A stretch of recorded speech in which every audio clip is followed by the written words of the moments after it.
the chief guest,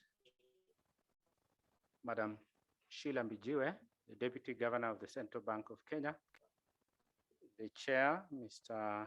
John Geshora, the Chair of the Kenya Bankers Association Governing Council, members of the Governing Council present, CEOs of commercial banks present, researchers, discussants, and participants joining us in person, and also those joining in virtually. You're all welcome. It gives me great pleasure to welcome you all, and indeed an honor to be part of this conference in a very special way, and more so at a time when we are just looking at coming out of the effects of COVID-19.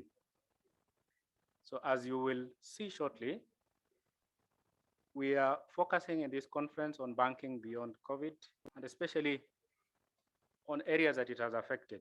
That's about risk assessment, balance sheet adjustments, and more importantly, on the strategies that we are exploring, because at the moment, the discussions would be post-COVID.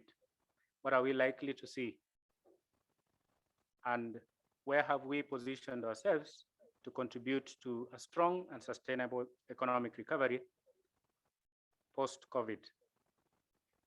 I want to acknowledge the participation of various industry practitioners, players, and researchers coming from all fronts, and appreciate the fact that this is a forum that gives us an opportunity to have very fruitful exchange of views, but much more importantly, the exchange of views is underpinned by objectivity. At the center of the discussions today is really the interlinkages between finance and economic growth. And of course, for us being members of the banking industry, we would be highlighting the role that the banking sector would actually be playing, not only in providing mitigations to the effects of COVID-19, but also the role that it is very much critical is during the recovery period. The 8 papers that are lined up for this conference and 1 methodological session are actually going to spotlight on 3 critical areas. One is, has the pandemic altered traditional views about risk and its assessment at the sector and aggregate level? The next one is, did the pandemic trigger any adjustments in the bank balance sheets? And how will the structural changes occasioned by the pandemic influence the economic sector's path or evolution post-pandemic? Then the third area would be, what are the economic effects of the pandemic at both aggregate and sector level? So we are drilling down to assess the impact of the pandemic now that we are into it more than a year. So we are possibly at a position where we can put our fingers on the impact of COVID.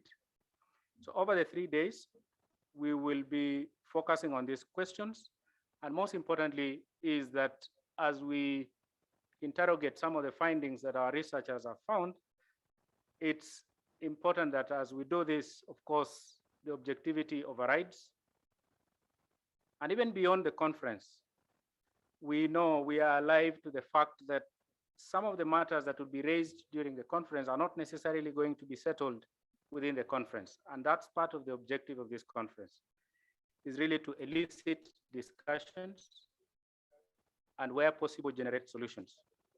At the end of all this, the papers that will be presented will actually be published as part of the KBA working paper series, a copy of which will actually be made available to all of us at the end of our conversations. We are now pleased that we are carrying the presentations in a single volume for ease of readability, particularly focusing on the areas under the theme that we make for each consecutive year's annual conference. Before I invite our CEO to make his remarks, I would want us to just watch a short clip of the journey that we have had, because this being the 10th annual banking research conference, we can appreciate the journey that we have taken through the 10 years.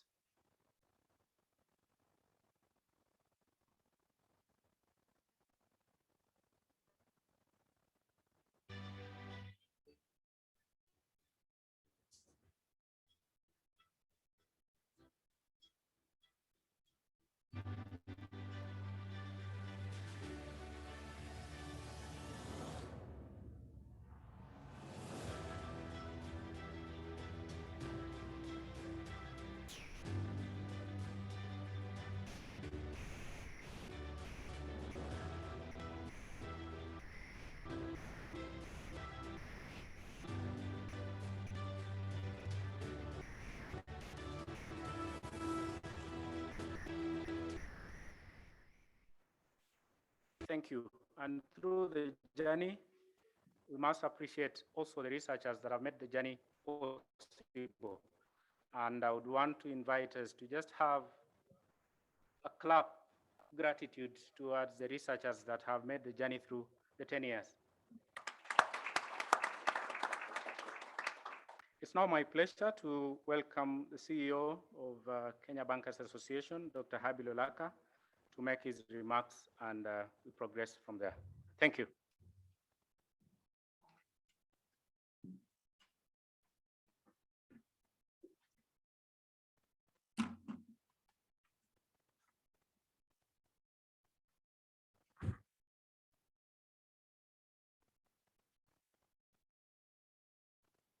Thank you, Samuel.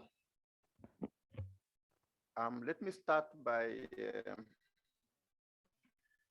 recognizing the presence of our chief guest, the Deputy Governor of the Central Bank of Kenya, Ms. Sheila Mbijiwe. Let me also recognize the presence of the Chairman of the Kenya Bankers Association Governing Council, who is also the Group CEO of the NCBA Bank, Mr. John Gashora, the presence of the members of the KBA Governing Council, the CEOs of the member banks, distinguished guests, ladies and gentlemen, good morning.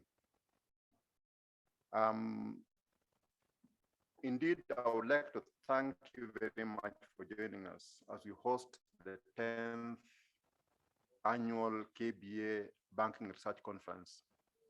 On behalf of the Kenya Bankers Association, Secretariat, and member banks, I take this opportunity to welcome you all and thank you most sincerely for taking time to join us. We do not take it for granted that you put other competing tasks aside and gave ours priority. I would also like to extend a special thanks to the Deputy Governor of the Central Bank of Kenya, Ms. Sheila Mbijiwe, for joining us today. It's really an honor for DG to have decided to grace this special occasion of hosting this research conference with your physical presence. Your physical presence warms the hearts of the researchers and the participants who also feel that it was worth all the effort that was put in. Thank you very much. Since the inaugural KBA Annual Banking Research Conference in September 2012, the KBA Center for Research on Financial Markets and Policy continues to be at the forefront in offering an array of research and commentaries critical for our engagement with our various stakeholders. More importantly, the center's work has, over the last 10 years, continued to complement research work by other institutions, including that of the Central Bank, the International Monetary Fund, IMF, the Kenya Institute for Public Policy Research and Analysis, that's KIPRA, the Financial Sector Deepening Trust, that's FSD, a number of universities, amongst others. Today's conference is yet another milestone for us at the KBA. As we mark the 10th anniversary of hosting an annual banking research conference, this platform continues to garner traction, drawing significant interest both locally and internationally. The fact that we have consistently hosted the Kenya Bankers Association Banking Research Conference over the past 9 years confirms our commitment to deeply engage with our stakeholders and anchor our development on research and analytics, especially in areas of contribution to the economy. Through the past 9 conferences, we have picked on themes that resonate with the desire to be at the frontier of knowledge and practice. This year's conference theme, Banking Beyond COVID-19, Risk Assessment, Balance Sheet Adjustment, and exploring options and pathways to a strong and sustainable economic recovery, represents an appreciation of the banking sector's ability to navigate through the storm, this pandemic, and its resilience and positioning to support economic recovery post the pandemic.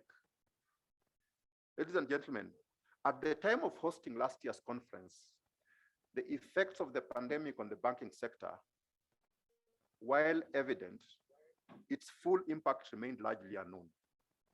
Therefore, the timing and the theme of this conference presents an opportunity to take stock of the experience in 2020 and the last 9 months of 2021.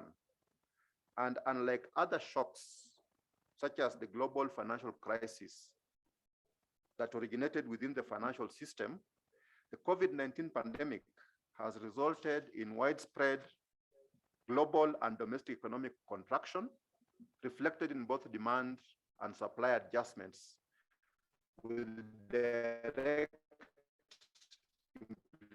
implications on the financial system. In hindsight, bank an amplifier of the effects of the pandemic on the economy. We are happy to note that against expectations in an environment of increased uncertainty, the banking sector averted a credit squeeze, and it continues to support households and enterprises even amidst asset quality deterioration, while remaining sufficiently capitalized and liquid. Getting into 2021, there is no doubt that the Kenya banking industry's resilience will play a critical role in supporting a strong and sustainable economic recovery. How it navigates the potential trade-offs of ensuring a stable system on one hand and supporting economic recovery on the other is a tight balancing act that would be informed partly by the focus of some of the papers lined up for presentation at today's conference. At KBA, we believe that it's out of this candid engagement, underpinned by rigorous analysis, that we can mine ideas that will widen the extent to which the economy's financial system can support the realization of its growth and development aspirations. Therefore, I wish to encourage you all to use this opportunity to share your thoughts and deliberate objectively on the outcomes from research, so that we as an industry can come up with solutions to questions that continue to face the industry. Finally, with these remarks, it's now my great pleasure to welcome the chairman to make his remarks. Karibu, John.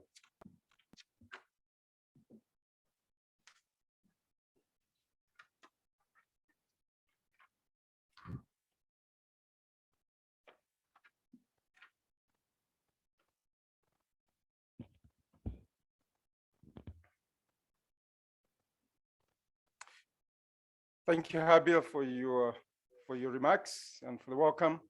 The Deputy Governor, Central Bank of Kenya, Ms. Sheila Minjewe, members of the KBA Governing Council present, bank chief executives in attendance, KBA CEO, Dr. Habir Olaka, members of the media, discussants, guests, ladies and gentlemen, good morning again. I'm delighted to join you this morning for the opening of the 2021 Kenya Bankers Association Annual Banking Conference. research conference. It is even more befitting to see that we're all getting together in person. There are a lot of people here I haven't seen for the last year and a half, so it's great to see all of you, and I'm sure you all appreciate that this in-person meeting is worthwhile. It's also a chance to exercise your ability to recognize people with masks, which I'm still working on.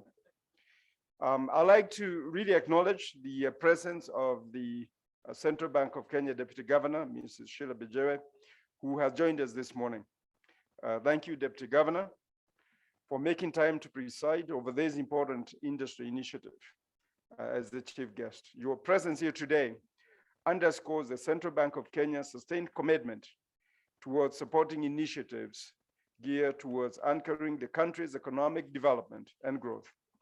This year's theme, Banking Beyond COVID-19, risk assessment, balance sheet adjustments, and exploring options and pathways to a strong and sustainable economic recovery is timely. It focuses our attention towards identifying policy and market conditions that can be leveraged upon to spur further growth in credit.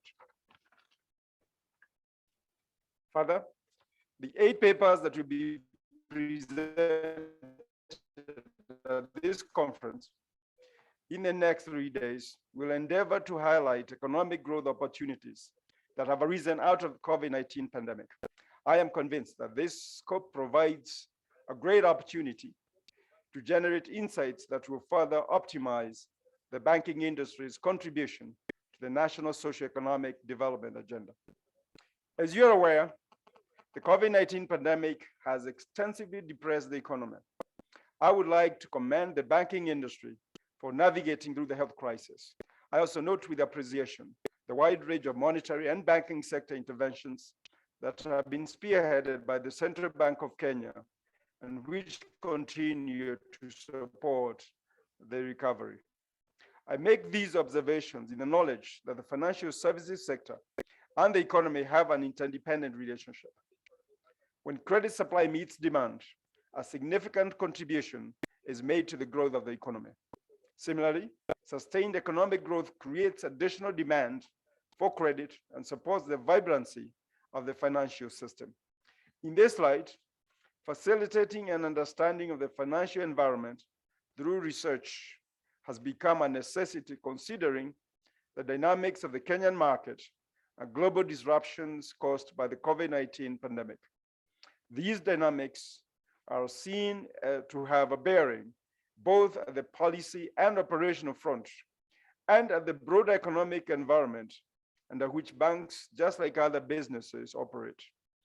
It is in recognition of these dynamics that the banking industry, through the Kenya Bankers Association, has endeavored to ground its understanding of the current and emerging developments through research.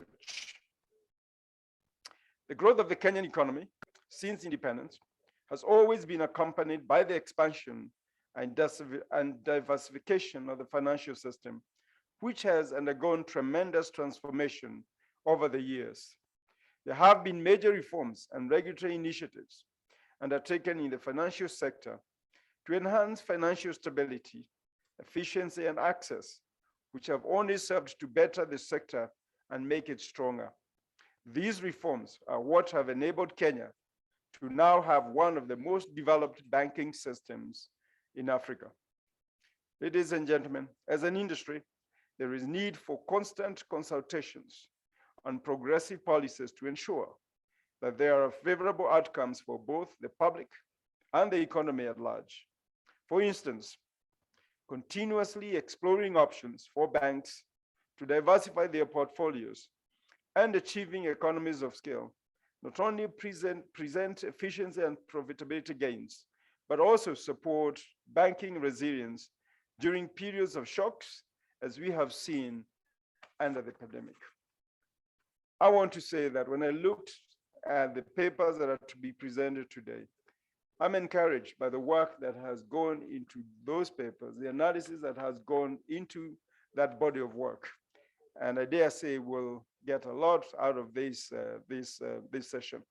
I also do want to say that besides the pandemic, There's also a paper being presented on how banks can use artificial intelligence in meeting customer demand. And I think that's something that's topical for any bank or any financial institution today. So as a financial sector players, it is clear that we have our work cut out to meet the needs of Kenyan households and businesses. It is only by putting our best foot forward and understanding the needs of our customers can we then be able to serve them better. This conference presents one avenue for enhancing our understanding of the environment we operate in. Ladies and gentlemen, with these few remarks, it is now my distinct honor and pleasure to welcome our chief guest, the Deputy Governor of the Central Bank of Kenya, Ms. Sheila Mbijiwe, to make her remarks. Welcome, Deputy Governor.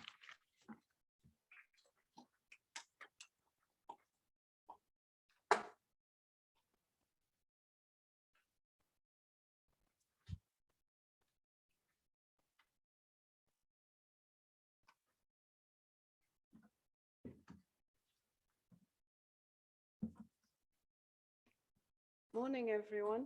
As John said, it's very nice for us to be together at last. I think it's 18 months since I last appeared in public. So this is my first return to the public scene. I was amused by John. One of the staff from the central bank did not recognize him without his mask and only recognized him when he put his mask on. So I think that it's a sign of where we've all been. I really want to thank the KBA, Habil, for your leadership. John, as the chair of the KBA, it's a very important institution for the central bank, for the country, for the banking sector. Every country that has a strong KBA often has a stable and innovative banking sector, which is what we need as we go forward. I think I also want to thank the Secretariat of the KBA. I know they do a lot of work and need to be recognized. Next week, we have the monetary policy meeting. And so I'm always a little careful a week before the monetary policy meeting to get too much into the details of what we see in the economy. So you'll see me skirt that a little bit today, but I'm sure by next week, we'll be informing you in detail. Suffice to say that Kenya is fairly stable. And if you do the comparisons across our peers in Africa, you see that we've managed. As I say, I want to skirt the detail. But one thing is true, is that the COVID uncertainty is real. Even as we talk about post-COVID, I still don't believe that we understand what COVID is. I think there's still some factors of COVID that will be revealed as we go forward. And we shouldn't be so much in a hurry to not take into consideration those uncertainties and risks. I think around the world now, risk has become a pervasive subject. And I know at the central bank, we have our own department of risk now. And if you travel and look at banks around the world and the amount of money they spend on risk, you'll see it's become a real component of banking. I also want to say that the banks have been critical in bringing Kenya to its current state of stability. If our banks had not been responsive, if they had not understood the call of the nation, maybe we wouldn't be where we are.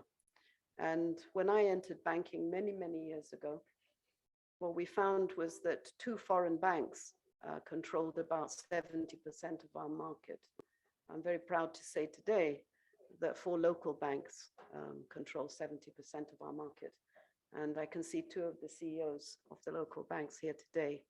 And we also note that they're both Kenyans.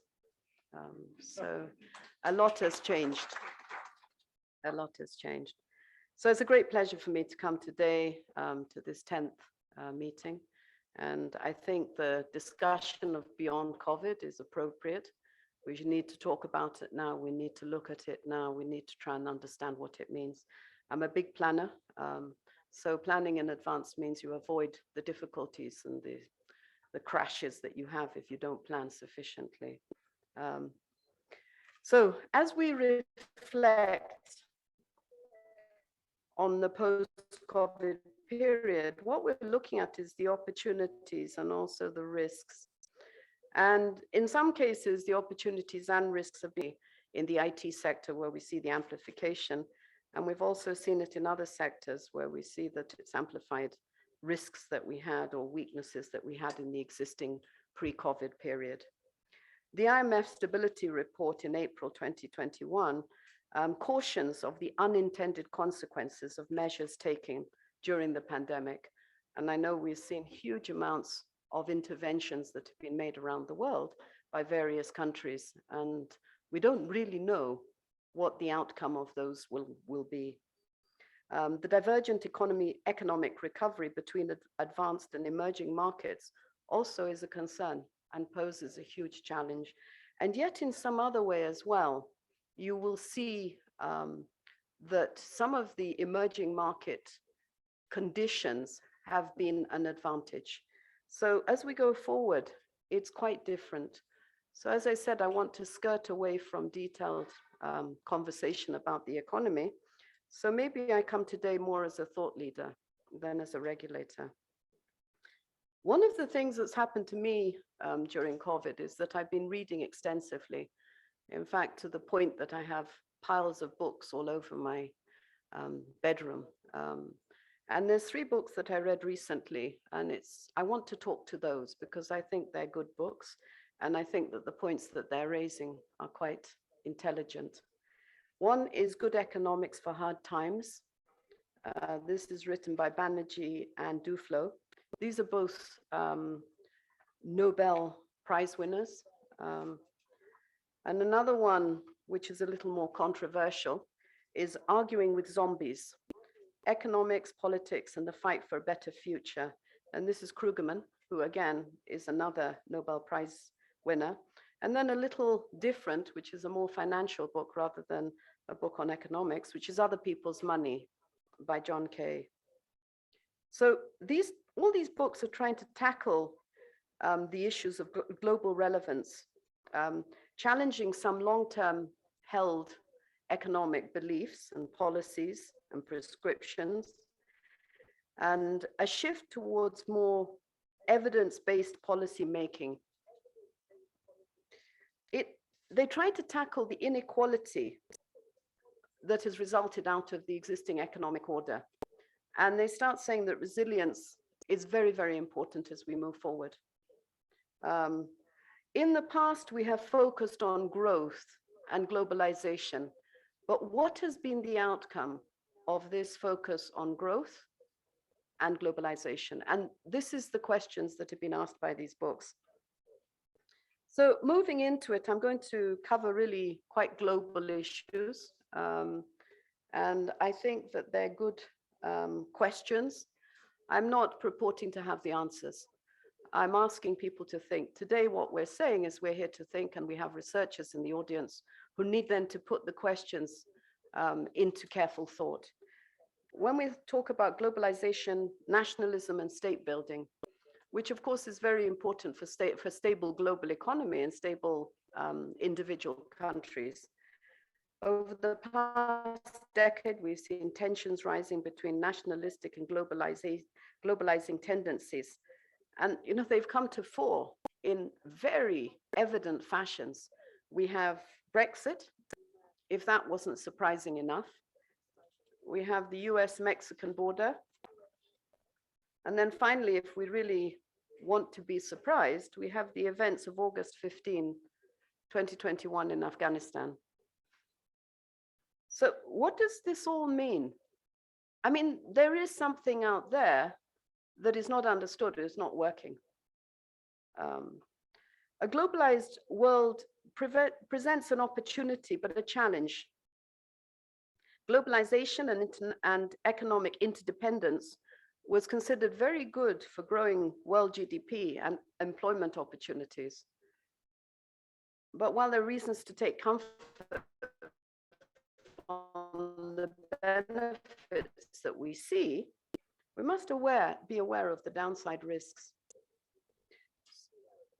Problems facing rich, developed countries are looking very similar to the problems that are facing those developing nations. You know, we see increased poverty in the poor. We see ballooning inequality,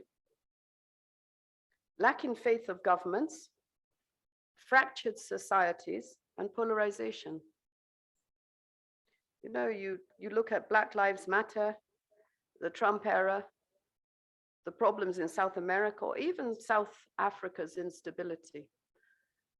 And economics cannot solve everything. And we have to look at the fundamentals.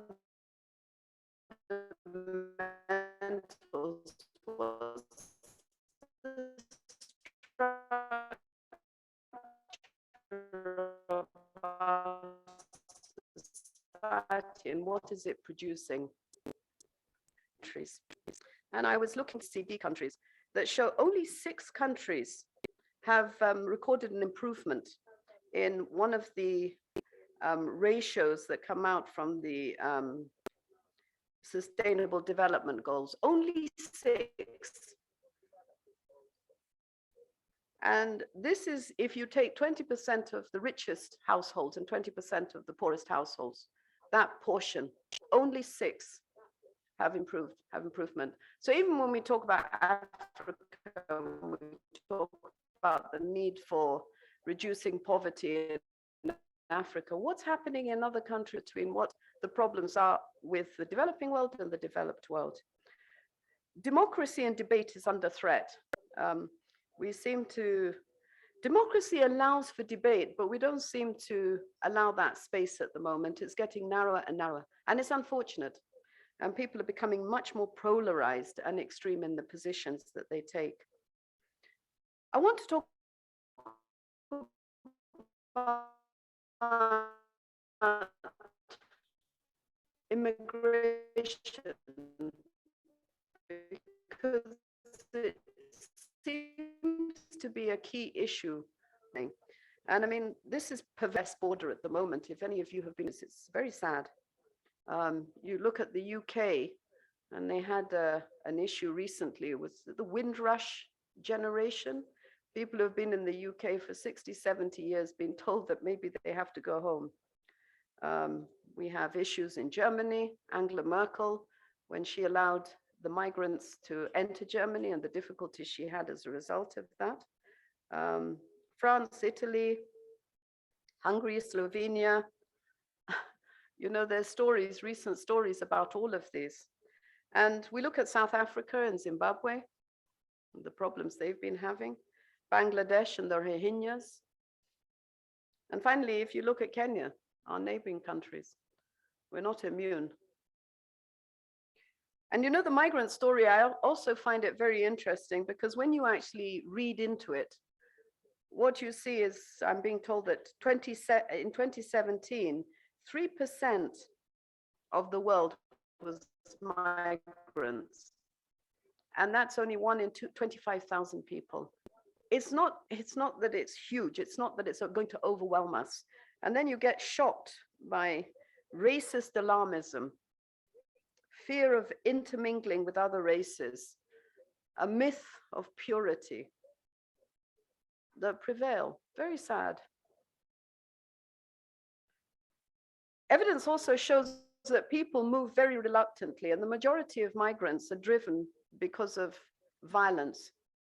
In fact, there was a study done shown and reflected in one of these books, where they actually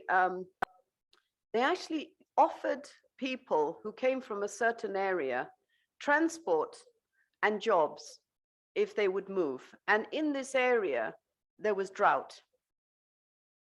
And the people still didn't move. The people still didn't move. You know, even when we all think about it, being at home, family, responsibility, support, belonging, language, there's a lot of reasons not to move. There's a lot of reasons not to move. And then you talk about what has been the advantage of migrants. Well, I'm told that 43% of the largest 500 US companies by revenue have been founded by migrants. And when you have the names of Henry Ford, Steve Jobs, Jeff Bezos, they're all children of migrants. And the same is true of the London Securities Exchange, Stock Exchange. A lot of companies there, and it's a big portion, are descendants of the Idi Amin migrants. So when we talk a lot about migrants not being good for an economy or dangerous, it's quite sad. It's really quite sad. And the role of government are equally contested all over the world. Economic arguments should be answered clearly by economic policies. The priorities and risks, what can be done, what advantages new technology, what realities can improve our solutions. And we need to open our minds. We mustn't get trapped in boxes of the past. We need to open our minds. When Kenya went down the road of M-Pesa, you know, many people wondered and criticized. I went to a conference and a deputy governor from one of the South American countries, I don't want to name the person, got up before me and said, Kenya is headed for a big problem because, you know, they're doing a virtual currency and eventually there will be a crash. And I was speaking after her. And I had to very politely get up and tell her, actually, it's not a virtual currency, it's backed by the banks, and you're welcome to come and see what's happening. And we saw what happened during COVID. If we didn't have M-Pesa, we would have been in a serious disadvantage. And our people would have suffered. They would have truly suffered. So I think even as we look at that, so looking at the realities as we go forward, what we see is that if you look at the East Asia miracles, and in particular Singapore and South Korea, what you see is that their economic model was really based on equality. So they have a broad-based development structure. I'll tell you a story that I encountered. I went to South Korea again for a meeting. And when I was in the lift going up to my hotel room, there was a lady standing in the lift in a brown suit with a brown briefcase. And, you know, the next morning when I'm meandering around getting breakfast and stuff, I keep seeing these women in brown suits and brown briefcase. And I'm wondering what they're doing because they're everywhere. And eventually, when we went to the Central Bank of South Korea, I asked, you know, I keep seeing these ladies, what are they doing at the hotel? Says, oh, they're cleaners. And they were telling us that in South Korea, self-respect, self-image is so important. So everybody is seen in that light. And, you know, you can't just approach somebody badly because they're a cleaner. And they say that by their uniform. So it's very interesting to see these different ways of developing. The reality today, as John has mentioned, you know, that COVID came, economic downturn, that was several times deeper than the global financial crisis. And in fact, if a lot of work hadn't been done from 2007, I don't know what would have happened to the global economy. But we had put in place a lot of structures, and we were all able to coordinate and move together across nations with the same kind of solutions, which allowed some kind of direction, purpose, focus to be given. And that has been hugely helpful. And I think I was on a web recently talking to countries across the world. We had the deputy governor of Brazil and other countries talking about the importance of the work that had been done since 2007. And, you know, the Global Financial Stability Organization has been very important. And I sit on the African side of that, the African Stability, Financial Stability Board. So these were hugely important, but also we still see weaknesses. It was not a perfect solution. So having said that, we have 226 million COVID cases around the world, and we have 4.7 million fatalities. This has been a very serious hit on the world. It is a health crisis, not a financial crisis. And that has been the work that everybody's trying to do, is to prevent it becoming a financial crisis. Nobody really realized how quickly COVID was spreading. I remember hearing about it. And in fact, in December 2019, I was in China and I came home and I had heard about it. But I mean, having grown up, read about pandemics, but never experienced one, it was strange how we were reacting to this. And even when we look back now at the way that some different policies were adopted to manage COVID, I mean, some people went with the herd immunity. However, you know, herd immunity is only practical if it's a mild infection. This was a killer. Those that went down the herd immunity route really suffered for that bad policy decision, Obviously, the strong restrictions, movements, protocols have had large economic impact on all of us, all around the world, and Kenya, of course. And a lot of money has been invested into the economies, tractions, but we've also seen very evident inequality burdens in different sectors, in all economies, whether it's developed or whether it's developing. And it's not naive of us to underestimate the power of policy. When you look at the opening of China and India in the past and what has happened to their economies since they opened, when you look at the slashing of taxes in the UK and the US, and the kind of growth in their capital markets as a result of those actions that were taken. If you look at the world and the way that we have invested into vaccines and preventable deaths that have happened, and, you know, living space, and the fact that we didn't give enough attention to the environment. We didn't, and we can see the impact of that. A considerable amount of policy sits on the shoulders of economics. A considerable amount of policy sits on the shoulders of economics. And we've seen good and questionable economics. I think now as we look at some of the economic models that assume perfect or near perfect markets or completely rational players, they're not helpful during a pandemic. They're not helpful. And so whereas those may stand as principles, what exactly are we supposed to do when there's a pandemic? How does the principle now get converted into something that can be implemented? And, you know, standing up here as a woman and looking at the audience, and I'm pleased to see that there are women. I went to a meeting at the central bank, John, not at one of yours. There were 9 men and me. And I said, this is feeling very lonely. This is feeling very lonely. So I can't close without mentioning the gender issue, which is also very important. You know that 50% of the population of Africa is women, and 80% of the food of Africa is produced by those women. And women are 90%, sorry, of the informal workforce. That is Africa. Now, when we look at the global gender parity, which is heavily weighted for developed countries, what you've got is at 68.6% in 2020. This is up from 68% in 2018.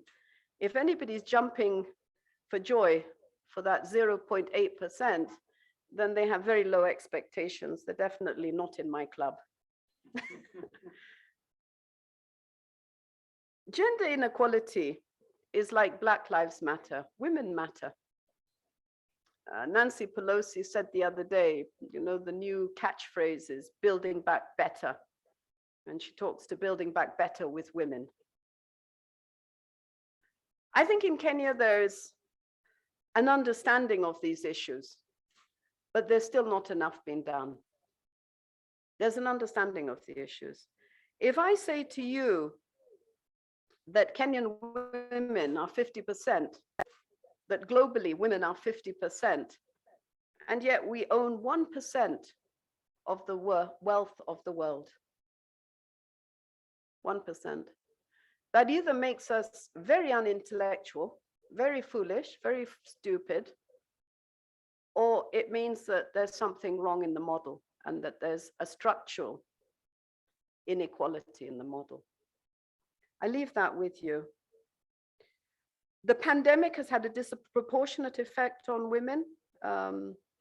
we're more likely to see women who from the informal sector have lost their jobs, lost their houses, facing food insecurity.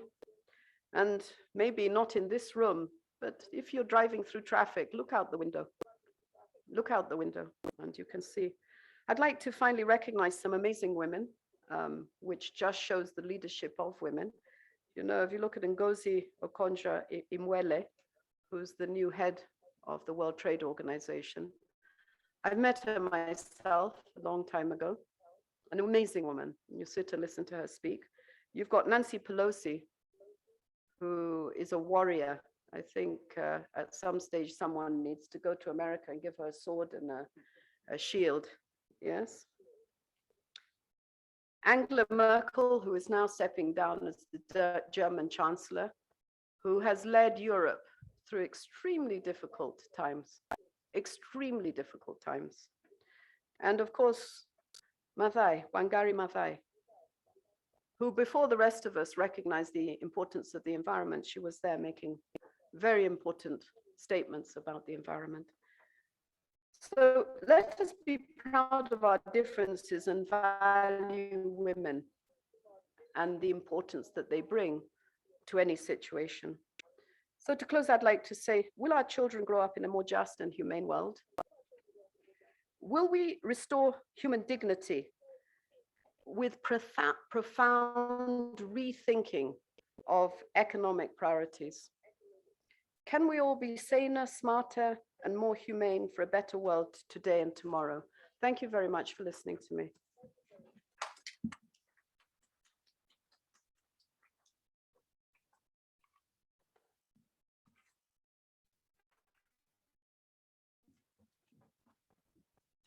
Thank you, DG, for very well thought-provoking views that I think our researchers, we've taken note of the various perspectives that brought to our attention, and definitely that widens our scope of research.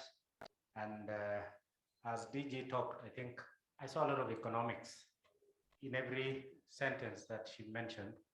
And for us, coming from economics and finance background, definitely those are ideas that we can pick up for discussions in this forum and even beyond this forum. So I would like us just to take a few minutes even before we engage in the next session. And at this point, I would want to invite the Deputy Governor, the Chair of the Board and our CEO and members of the Governing Council present here for a quick photo shoot with the researchers who are here today, plus the discussants. The photo shoot would happen at the far end corner for about 10 minutes. And during that time, we can also take a short health break for those that will be coming in for the next session. And of course, at this point, we want to welcome again the Deputy Governor to, if it pleases her, that she actually stays on for the next session and listen to very interesting papers that are coming up, our SMEs. How about the liquidity profitability trade-offs that we have seen? So very good papers are lined up for us, and you're welcome to stay on and even give views on some of the papers to be presented. Thank you.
we set off with our research agenda for the day.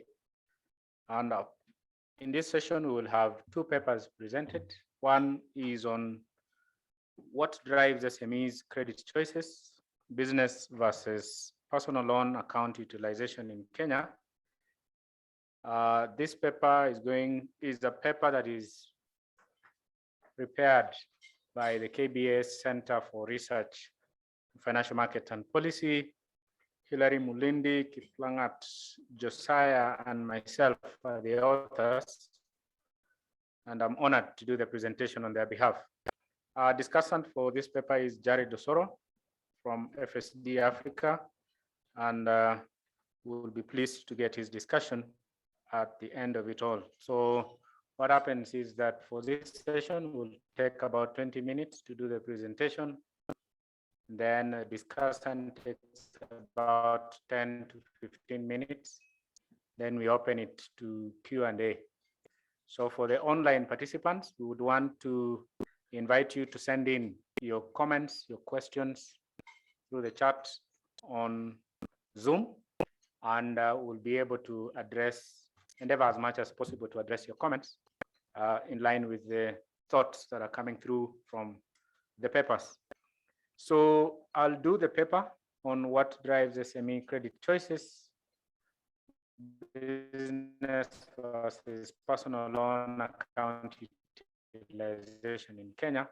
And the outline that I intend to follow is really just to shed some light on the background, a brief overview of literature, then go into the data, the methodology, the results that we have seen before drawing some conclusions and policy implications. And then as a way of background, of course, we recognize that financing challenges among SMEs is something of critical importance. It's not only a Kenyan issue, I think it's a global issue. Various papers have outlined this, and these are top-notch researchers that have actually focused on understanding the challenges that they face. And a global issue at the United Nations 2030 Agenda on Sustainable Development, SME financing is featured quite strongly.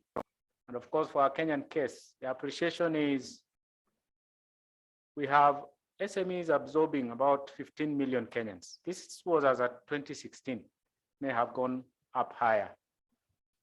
And of course, contributing about 30% to the national value added.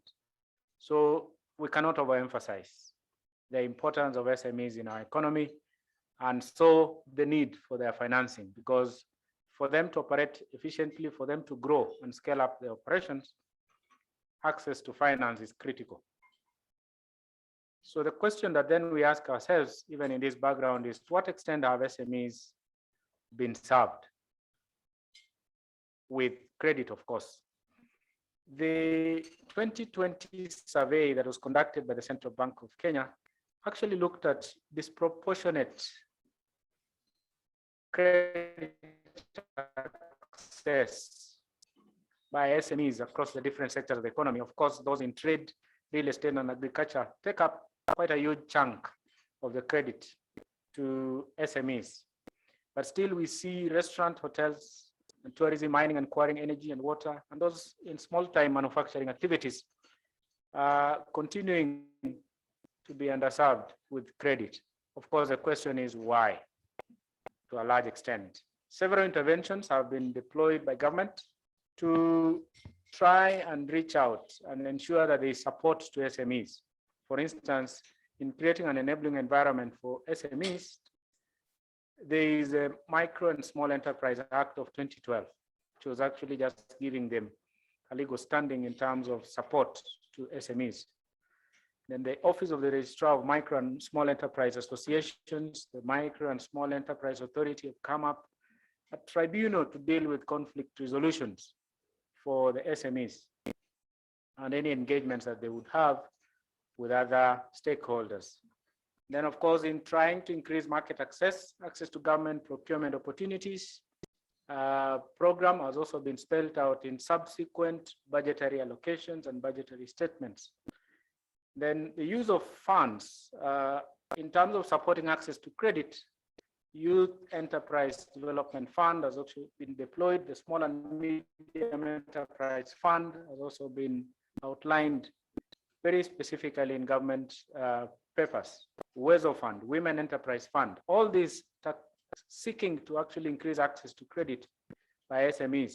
And of course, most recent is the operationalization of the Credit Guarantee Scheme, which so far I think the funding is about 5 billion seed capital that the government has actually put in. 3 in the initial budget, last year's budget, and now an additional 2 in the current budget. So all this just spells out the extent to which SME issue and SME growth and SME financing remains central to our thoughts.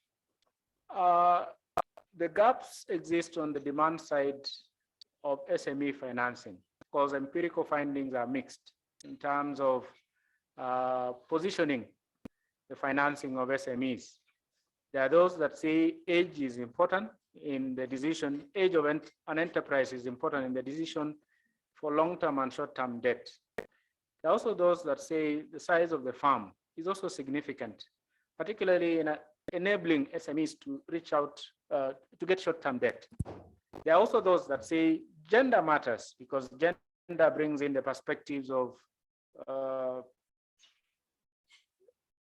risk appetite by the different owners or those that actually run our micro and small enterprises. Then the level of education of the enterprise owner is also critical because of the issues of understanding the dynamics of the market at any given time and to be able to be agile in taking advantage of opportunities that come up. So in Kenya, most of the studies have actually been looking more on the supply side as opposed to the demand side, because demand typically then would involve doing a survey of MSMEs, which for many researchers, it becomes an expensive affair. So yours truly did an examination of the credit allocation schemes with perspectives from credit providers, again, looking at supply side perspectives. Then Gare and others in 2015 looked at lending to agriculture sector. So these are more specific sectors, a focus on the specific sectors of the economy to try and establish the extent to which credit could actually be channeled to these sectors. Of course, acknowledging the fact that agriculture, we usually say, is the backbone of our economy in many ways. So if you look at against all these observations, of course, there is little evidence from the demand side. And that's why we went out through a survey that we conducted in the month of May on MSMEs to just gauge their access to credit, their risk characteristics, their formalities in terms of structures, and of course, with the objective that with a richer understanding of MSMEs, then there would be a better view in terms of the interventions that can be brought forth to reach out to SMEs with credit. So this paper seeks to examine the drivers of SMEs in accessing bank credit using personal and business loans. Most importantly is to characterize SMEs' decision to borrow, that choice to borrow. And even when they make a choice to borrow, are they making a choice to borrow from a bank or another source? Then the other aspect is to also estimate the propensity, the leaning of MSMEs to borrow, either using a personal account or a business account, which is critical. So the findings that would be parading today are really talking to these objectives, and would be keen to receive your feedback on the same. So definitely the contribution is really of this paper is really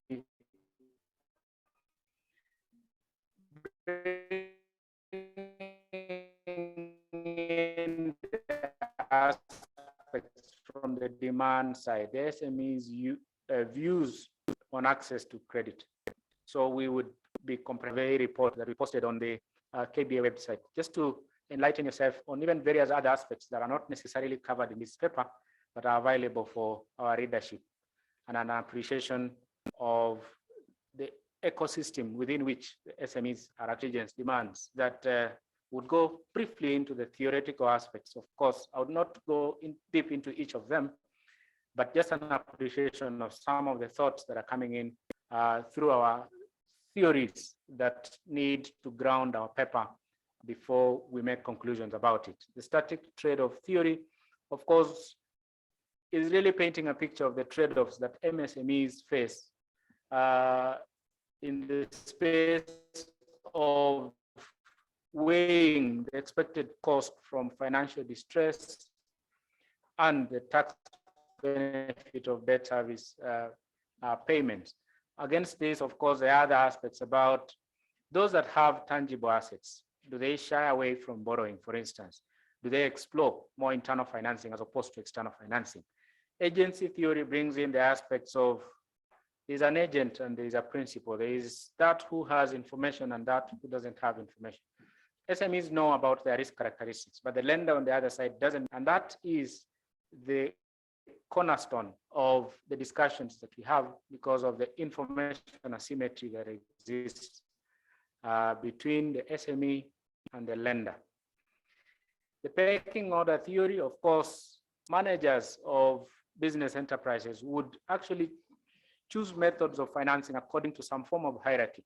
Now, that hierarchy is determined within the organization, but then there are papers that have painted pictures of how that hierarchy is actually determined through the information requirements that are actually needed for an SME to be able to access credit.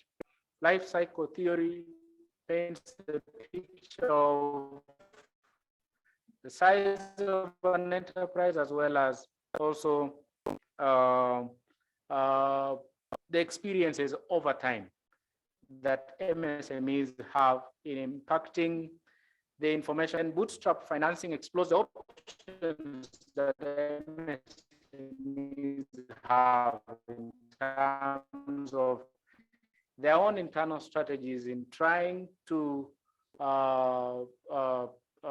either be able to reach out for more credit or remains liquid and they can actually fund or scale up their operations. So in terms of empirics, what others have done, what we have seen is that the age of the firm appears to be very important in influencing the debt structure of an SME. And of course, again, this being research outcomes, we see a lot of mixed results. Some say that it actually negatively impacts on the long-term and short-term debt structures of MSMEs, while others also say that it positively impacts on retained earnings that MSMEs would actually be faced with at any given time. So different age definitions or different age, different papers have actually established that the age can play both a positive and negative effect on MSME access to credit, either short or long term. Then also what we have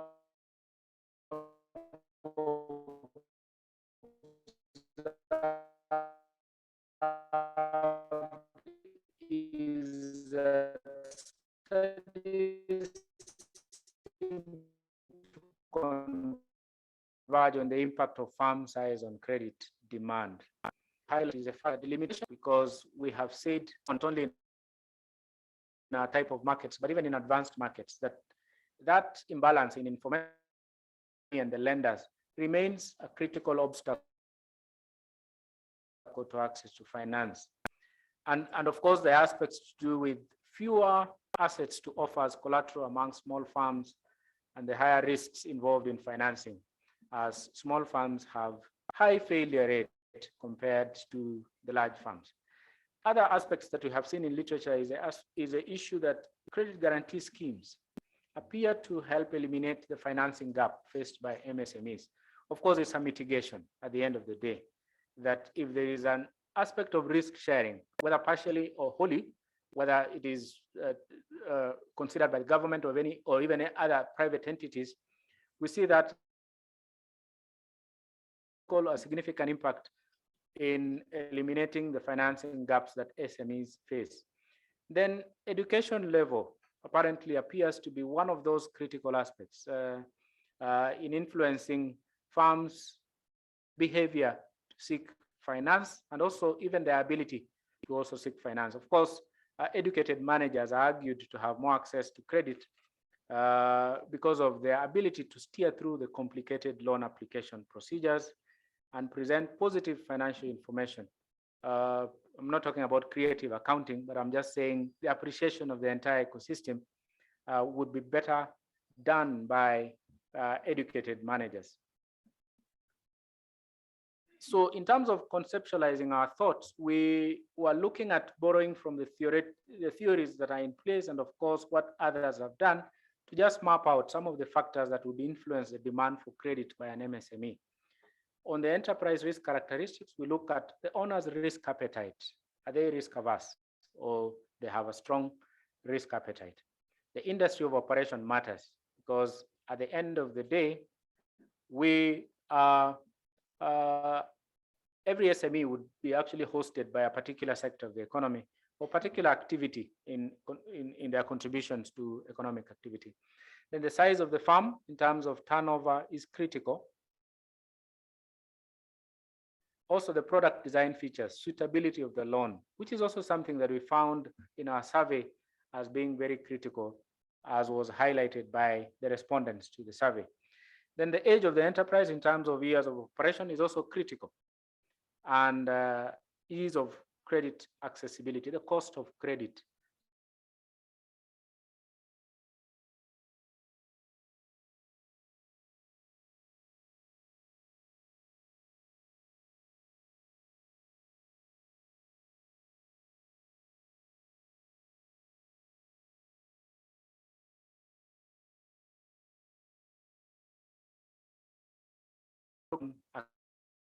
MSME.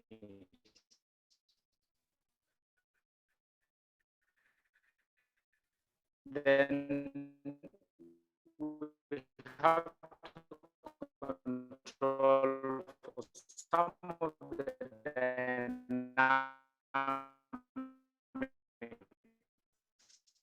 that have actually played in the market, which is the issue of gender, the issue of availability of collateral, issue of level of education of owners, and the registration status of enterprises, because that is key in informing the of the means. But what we note from literature as a gap is the issue that other studies do not seem to attempt to estimate the magnitude of the demand side factors. Paint a picture of many studies focusing on the 2021 that attracted 279 enterprises that gave us, of course, feedback. Again, this was based on a random sampling that was done on SMEs that are under the KBA Inuka Enterprise Program. I must talk about this a bit because it's a mentorship program for SMEs, and KBA continues to enlighten MSMEs to be able to actually face the regulatory challenges, face the business environment challenges, to be able to take advantage of opportunities that arise from time to time. So through that program, I think we have over 3,000 MSMEs registered under that program.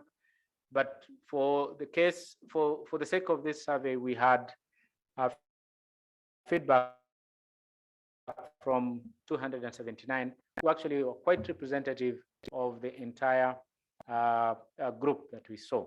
So in terms of whether they have actually borrowed or never borrowed in the past, we see a 75%, 25% break in terms of those that say they had never borrowed. It meant that then this is borrowing from a bank. So there's still that scope to be covered by banks in terms of reaching out to these MSMEs, but it also paints a picture of asking the questions of why they have actually never borrowed, or are the other sources of credit more appealing to them. But out of those that borrowed, we see there is a 42%, 44% split between business loan and personal loan utilization.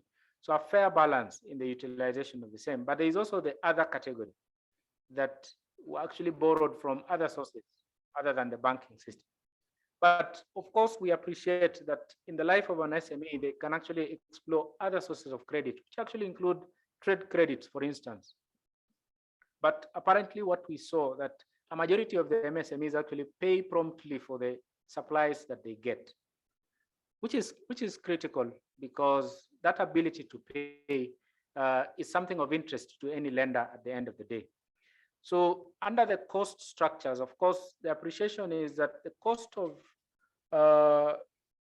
credit for a majority of them, particularly for the trade, those that utilize the trade credit, is that a majority of them actually do not pay anything for trade credit. So it's extended to them on a friendly basis. So it's about relationship that they have established with the suppliers. Then in terms of matching the collateral requirements across different sectors that these SMEs operate, we see a very fair balance, that those that say there was collateral required for them to access, and those that say there was no need for collateral for them to access credit. And of course, differences would occur across the different sectors of the economy, with the majority of the MSMEs actually indicating that under manufacturing, there was the need for collateral becomes quite stronger. But also under the construction sector, they're actually saying that they do not need collateral to be able to access credit.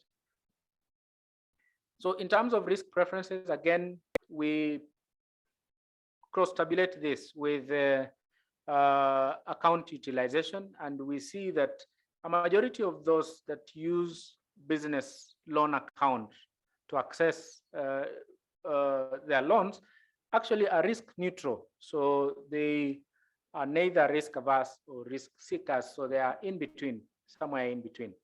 And also the split is also more or less stronger for the personal loan account utilization. So in terms, we don't see a lot of their own assessment of their risk behavior playing a critical role in terms of the account utilization. But in terms of the enterprise profitability on a good and a bad month, again, we qualify the bad month to mean a month, say, under shock like the COVID period. And you can see the switch from those that were earning over 200,000 in terms of turnover on a good month, and those that were earning actually less than 10,000 on a good month. So you can see the impact of COVID on the profitabilities of some of these SMEs. And again, of course, this is critical in terms of credit assessment, their resilience to shocks and their ability to actually even be able to service loans in an environment of shocks. Then I would go through this very, very, very fast. This is just a characterization of the sizes of MSMEs against their turnovers over the period, and in a good month again, and in a bad month. It's of course of critical importance to highlight the fact that in a good month, most of the medium enterprises actually were earning over 200,000 shillings. So this is differentiated across the different categories of the MSMEs, from small to micro. And the critical information that we would want to display for this is the fact that there is no uniformity in the impact of COVID or any other shock to the different categories of MSMEs in terms of their turnovers at the end of the day.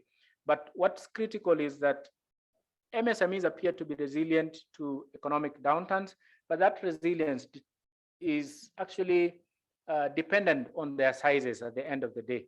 So whether they are micro, small, or medium actually determines the extent to which these MSMEs are resilient or not. We see that most of the profitability in a good and bad months is significantly different. Of course, for us in research, we test this using the statistical approaches.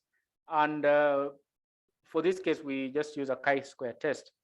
And it's of interest for us to note that for MSMEs earning between 0 and 10,000 shillings, and 10,000 and 30,000 shillings categories do not significantly differ in good and bad months. So those that have lower revenues seem to have their own uniquenesses in the areas that they operate.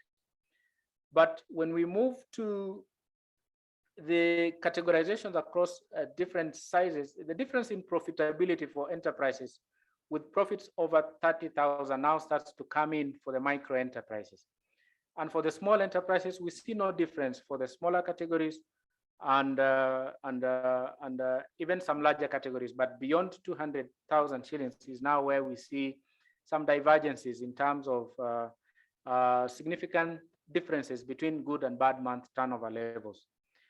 But what is overriding across this is that in all sectors, MSME profits of less than 30,000, MSMEs that get profits of less than 30,000 are depicting some form of resilience. So perhaps in their local economy operations, they actually have a way of surviving through any shock. Apart from retail and wholesale sector, MSMEs with profits of over 50,000 in all the sectors manifest some form of vulnerability. So there are again some benefits of being small, but there are also it has its own challenges at the end of the day when we see later in terms of access to credit. But vulnerability is something that we have witnessed, especially for those earning over 50,000 shillings. Now, again, this is for researchers, just to paint a picture very quickly of the modeling that we have taken ourselves through. We were looking at three critical questions. One is the choice to borrow or not to borrow, irrespective of the source of the lender at any given time. Then secondly is, if you've chosen to borrow, are you borrowing from a bank or a non-bank source? So that's the second level of decision making that an SME would actually be faced on. Then thirdly is that when they actually borrow from a bank, so we are narrowing down to a bank level. When they borrow from a bank, they borrow using their personal account or they borrow using their business account.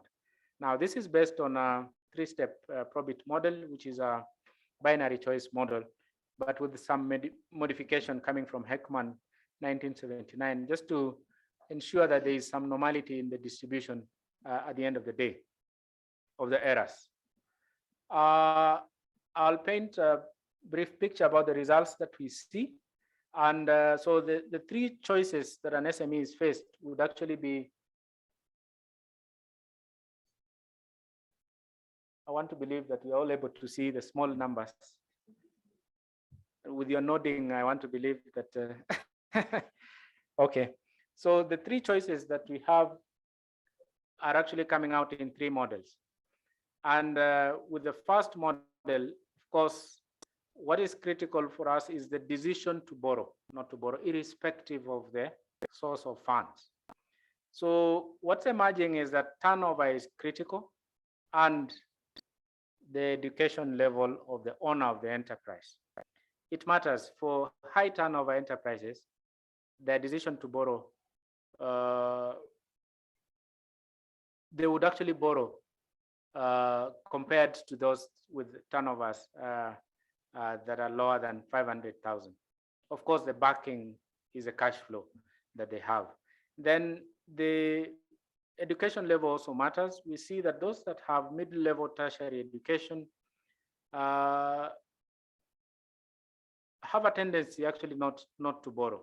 Now, this is something of interest to us because we see that level of education matters, and the higher it actually goes, the more important it becomes, the greater appreciation of the need to borrow starts to build up.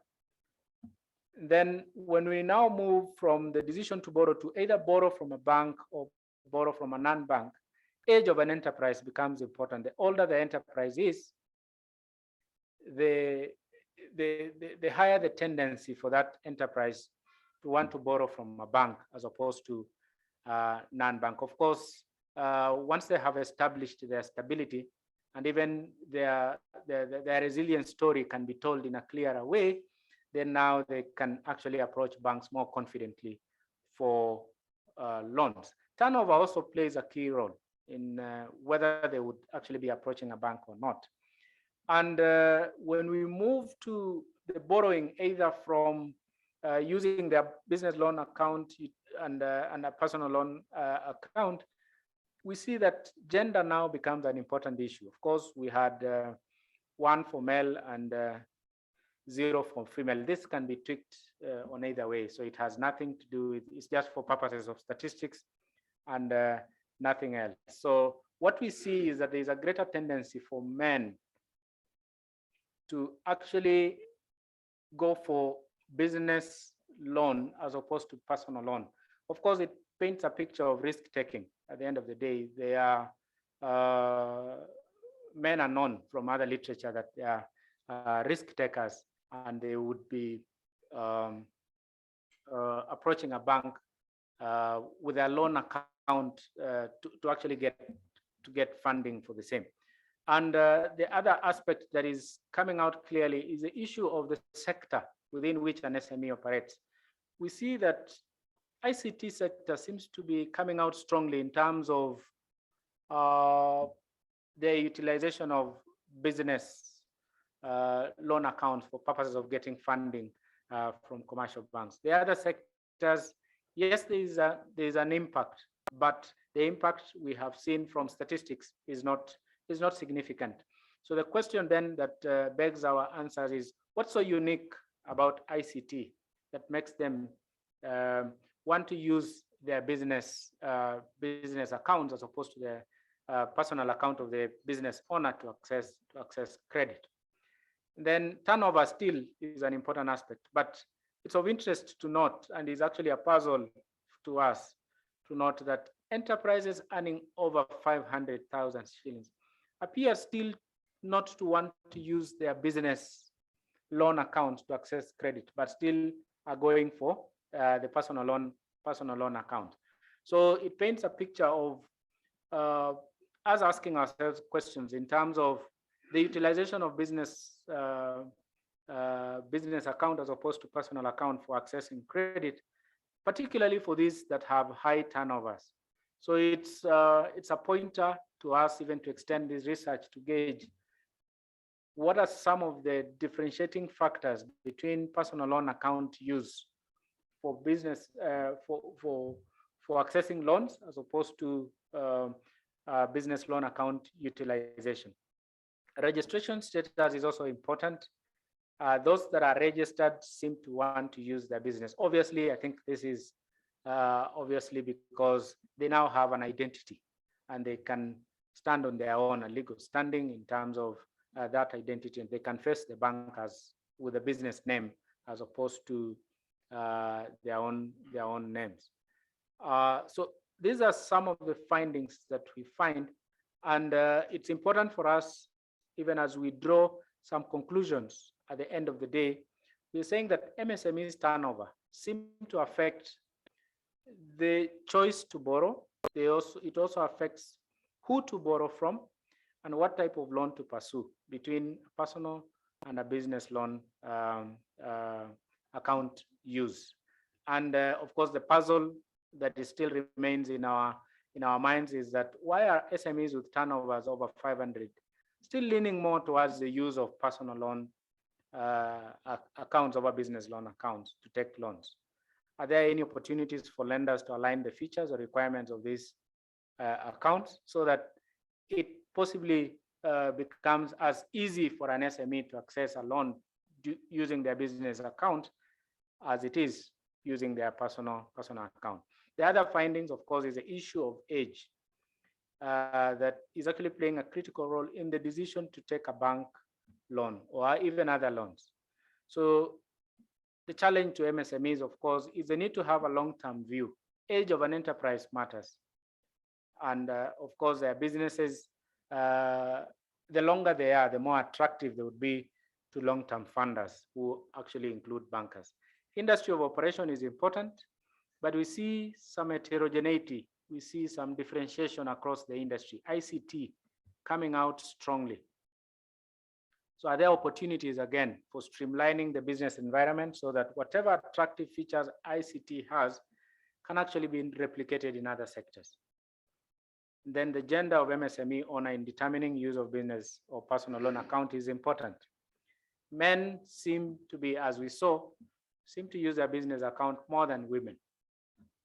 Well, of course, the recommendation is since we don't have the power to change gender, we can only encourage some way of equality in access to the features or building blocks for any of the gender to be able to actually access credit. But what we see, of course, from the findings is that women remain disadvantaged in accessing business loans.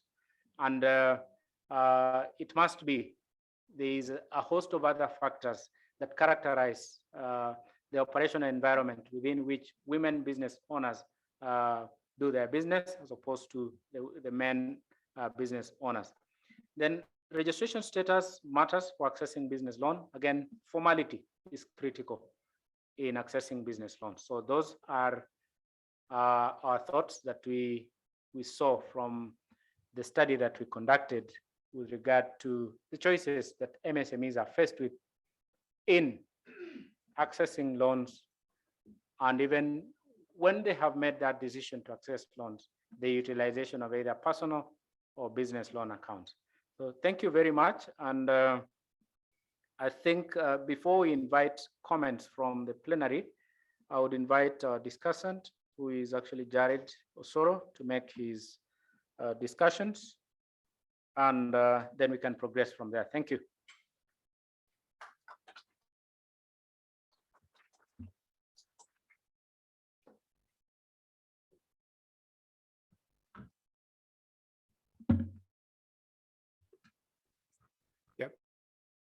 Thank you, Sam, for the presentation. I think very eloquent and very clear.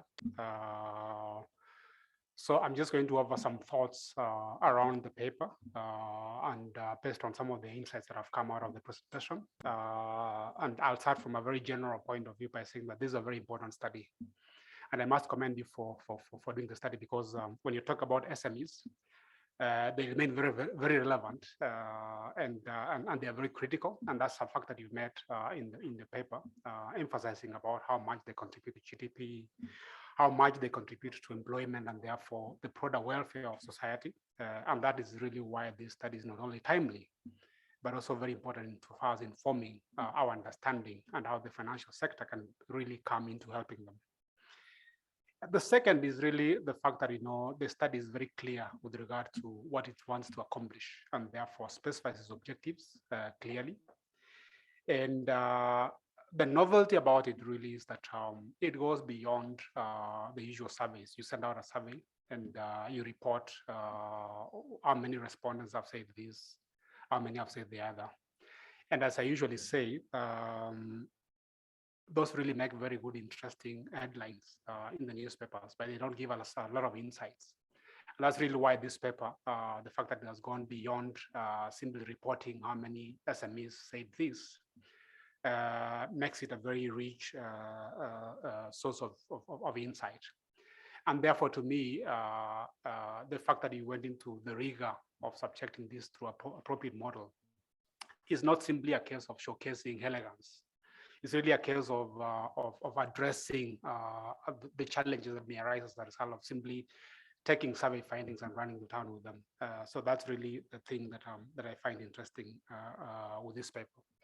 The third is that I think it's well grounded insofar as the literature and therefore how that literature informs the approach it has taken to the general overall findings of the paper.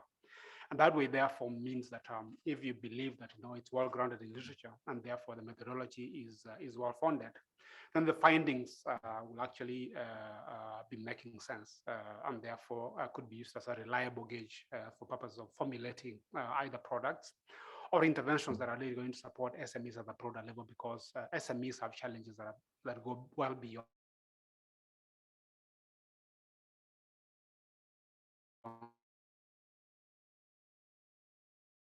for the financial system to drill down and over-financing to SMEs, because from the report that Sam and Sim have given, it's only a small proportion of their financial needs that are actually met through borrowings. Meaning, therefore, they know if there's novelty in so far as product design is concerned, and if there's a conducive policy environment, then there's a chance that the SMEs will be able to expand the extent to which they rely on the financial sector to get funding. I think the fact that there's a clear recognition of the heterogeneity of the SMEs, the differentials that arise among the SMEs, and masks a number of things that I think are going to be novel insofar as understanding whether they should go for funding from either personal sources or personal credit going to the SMEs, and that the heterogeneity is simply to acknowledge that no, not all SMEs are the same. It differs on whether they're in a certain sector, or whether they're operating at a certain level, or whether they are. And I think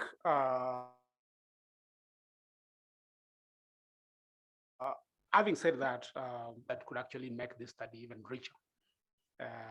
And this is really what will be the thrust of my conversation around this paper. The first one is that the thrust of the data that is used in this paper is based on a survey, which was done within a certain period. It happened to be during the COVID period, and therefore the responses are likely to have factored in the circumstances around which they gave their responses. So to my mind, therefore, is to ask the question as to whether these findings will be applicable in an environment that is outside of the pandemic.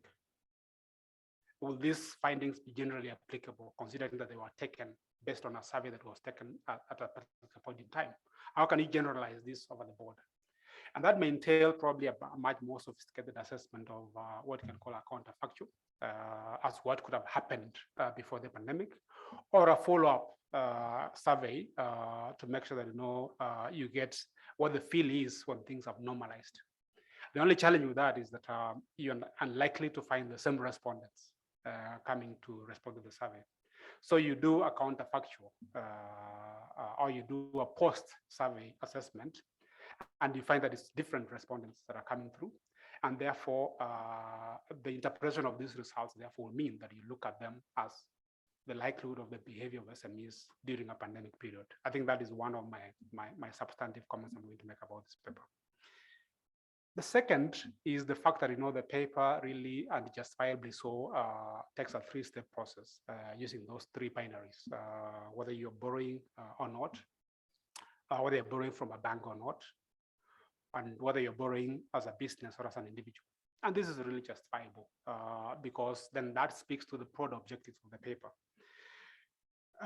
The question asks that does this really bring all the linkages that could be useful insofar as understanding the dynamics of whether to borrow or not, whether from a bank or not, or whether from a personal source or from a business source? I'll argue that probably not. And as much as I don't expect the paper to address all the possible choices that SMEs make, at least I'll point three that could have been useful to highlight in this paper. The first one is that it could have been instructive if the questionnaire allowed to assess whether these SMEs are rural-based or urban-based, because the dynamics of a rural-based SME are completely different from those that are urban-based. The second is really to ask whether that type of borrowing they make is from the conventional type of credit or from the unconventional type of credit, in which case then you start addressing things around collateral or lack thereof, information asymmetry and lack thereof. Because if you are moving towards unconventional credit, the digital type of credit, then I think we are almost going to a situation where information asymmetry is in reverse, where the lenders probably know more about the business than the business know about themselves. So that's something that I think perhaps could have been useful. And the other is really around whether there is formal or informal. I know you alluded to the idea of formality, but I think it should come out strong, because the more formal you are, the more likely you'll be amenable to borrowing from a formal source than informality. So that's really my second point around how you play around with these dichotomies in your binary assessment. And because this will lead into informing your assessment of whether to borrow as an individual for the business or as a business itself. The third point that I want to make is really around the very core of the paper, assessing whether you're borrowing as a business or you're borrowing as an individual and using those resources into the business.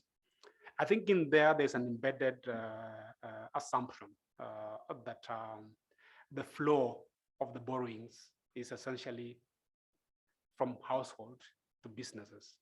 But there's a clear possibility that some people will borrow as businesses and then divert those money for personal use. So there's that dual flow of resources. And that duality in terms of flow of resources, the bidirectional flow of resources is very critical because it simply shows how intertwined the businesses are with the owners, and therefore the possibility of the problem of fungibility, meaning resources moving from one end to the other. That has a challenge of making sure that the business are trapped in a sense of informality. Because if you have a formal business with structures, the likelihood of you taking money out to personal use is much lower than if it was formal. So if you see money flowing from individual to businesses, then you have of necessity to entertain the fact that money can flow from business to individual, and therefore the fortunes of those two are really intertwined, and therefore you end up being trapped in that informality trap. The other one is really around the aspect that didn't come out at all, and that's the aspect of diversification. I could argue that SMEs could be much more diversified than we are willing to admit. Essentially assuming that if you're an SME, you are basically in one line of business. And that's interesting because I can give you an example of a typical SME where you have a small hardware shop. And with that hardware shop, you essentially consider to be in trading. And in this response, you see quite a number of people coming out from the trading angle. But the same hardware shop owner could be having a small truck that delivers things for business. And that's a form of diversification. And if this hardware owner is a man, most likely he has a wife who is operating a small restaurant, which is in a completely different sector. And that restaurant is next to a butchery that this guy owns. So that is the kind of diversification that does not necessarily come with sophistication. And that makes it very difficult for you to bring out the heterogeneity on the basis of the sectors that you talk about, because now sector classification becomes a problem. And that then demystifies this idea that diversification necessarily comes with sophistication. The only sense of sophistication I probably see in many SMEs is if you're in some sectors such as manufacturing, that requires some level of sophistication, and probably the ICT sector. So I think the issue of diversification and how diversified you are could in a way have an implication insofar as where you're sourcing of funding and what type of funding you're sourcing and whether it's personal or business. That's a critical thing that I thought you should consider in the paper. The other one is really around the issue of the support mechanism, whether from the funder standpoint in terms of project design or products design, and also the environment, the policy environment generally. You alluded to the fact that the mechanisms, there's credit guarantee schemes and all that are meant to support enterprises go for more form of funding. And you can imagine that will address the differential between borrowing as an individual. Because if you're going for a guarantee, for instance, it simply means that you as a business. You cannot go for a guarantee as an individual for you to develop the business. So some of these policy environments will actually allow you to address some of those things. But beyond that, I think you probably have to start looking at other things like the fact you talked about the prompt payment by SMEs among themselves. There's one unspoken truth that when SMEs are playing among themselves, there's a sense of prompt payment. When there's an element of market power and where the SMEs are supplying to a much more powerful player, then there's what you can call the problem of delayed payments. And delayed payments actually play into how you finance your business.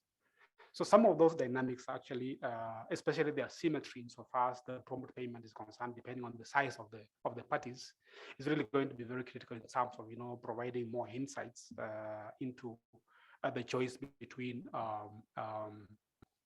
whether you're borrowing as an individual or they're borrowing as a business towards supporting an SME. But just to emphasize that I think this is a very important study.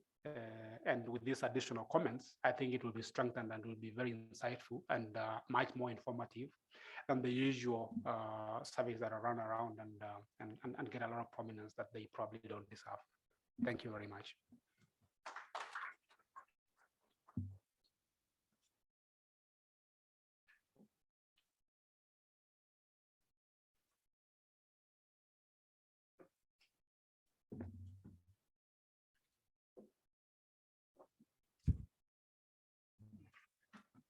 Thank you, Jared, for very wonderful discussion of the paper, and of course, painting a picture from varied perspectives. This is definitely comments that would go a long way in enriching our paper and discussing the paper. Of course, acknowledging the fact that some of the limitations in the paper is actually because of the restricting ourselves to the issues that were captured within the survey. But broadly speaking, I think they speak into the policy environment, because for us to be comprehensive enough in terms of covering the different aspects for engaging in the next level of policy, I think that those perspectives are critical. And of course, the issues around whether the paper was actually, some of the generalizations that are coming out of the paper could be adopted even post-COVID is a question that we can only then confirm when we do our second round of the survey, to just check the level of convergence in some of the thoughts that are coming through. At this point, of course, under COVID, COVID in itself has presented unique challenges, and even the knowledge of the counterfactual. In the absence of COVID, what would have happened?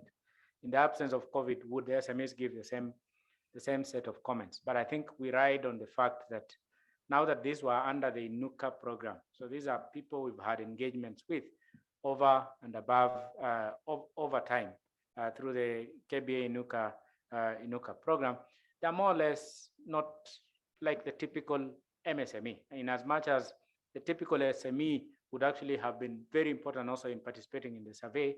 We have a group of MSMEs that have been pulled out of the typical box of MSMEs into this box that is now been mentored in a particular way. So the views, to a large extent, can be said to be objective and in view of the challenges that they face. Of course, you have raised issues to do with the linkages and the dynamics of the possible choices that MSMEs have. Describing the entire ecosystem of the choices is also critical. And of course, for this to a large extent, would have to rely on a lot more literature around the issues that MSMEs face, even trying to interlink with other studies that have been done, like the recently published Central Bank of Kenya survey that was also focusing on MSMEs, has played a role in trying to shape some of the discussions that we have used in the study. Of course, the rural-urban dynamics is something critical. We can actually look into it much more based on the location of the survey or the location of the enterprise at the time of the survey. We can be able to categorize and mine some information that describe rural-urban dynamics, even when we can possibly describe the Nairobi non-Nairobi effect, just to gauge the dynamics that come into play. And of course, issues around conventional and non-conventional credit, exploring in much deeper sense, even if possible, including follow-up on some of the MSMEs to really gauge some of the credit options that they have. Of course, we paraded the issues around utilization of family and friends, utilization of groups, utilization of circles. Some of these aspects can come out more even as we enrich the paper going forward. And a further characterization of the formal and informal dynamics within this space. So I must thank you for the feedback that we received, but at this point also, just to allow also other participants to also share their comments on the same. whether we have any comments, Nyakundi, Josiah coming in, or even comments from the panelists here. We could require a mic moving around to get feedback from the participants here.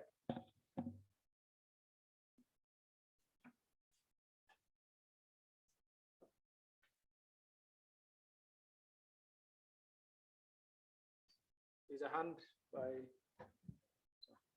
yeah, then there was, I think, yes. So Camila, then Dr. Maturu. I would just like to commend the researcher for a very interesting paper and an interesting perspective on the demand borrowing choices of SMEs. Two interesting things that came out that I wondered whether there would be factors that would affect the demand and the borrowing choices of SMEs coming from the data description was the type of demand that micro SMEs face. In one of the slides, you mentioned the resilience of micro SMEs to shocks, such that bad months and good months had no effect on the turnover of SMEs. And I wondered whether this reflects the type of demand that MSMEs face and the nature of businesses that they face. Given that if you are an micro enterprises that sells salt, whether there's COVID or not, people will buy salt. But if you are a medium enterprises that maybe offers a haircut service, someone can forego that in a bad month, as opposed to a demand inelastic products such as salt or unga. So I wondered whether the type of demand that SMEs face also factors into their borrowing choices. My second and final comment was to do with the age of the account. I know one of the factors that your study considered was the age of the MSME, but one of the things that came out was that trade credit had no cost to banks. And I wondered about whether the length of the age of the account could have affected the borrowing choices of banks, such that for MSMEs who are unaware of, for example, they had a new account, they were unaware of the different banking features, it led them to choose a particular account or to choose whether or not to borrow. And so in addition to the age of the MSME itself, I wondered whether the age of account mattered for such things, because we would expect that if trade credit had no cost, that more MSMEs would move towards borrowing formally. Those are my comments. Thank you. Okay, thank you. Thank you. Maybe we can take the comments, then can respond to all of them at once. So, Dr. Maturu.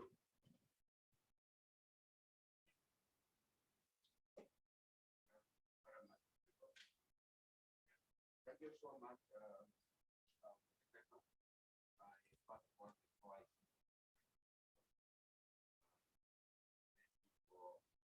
Having synthesized such a huge amount of survey data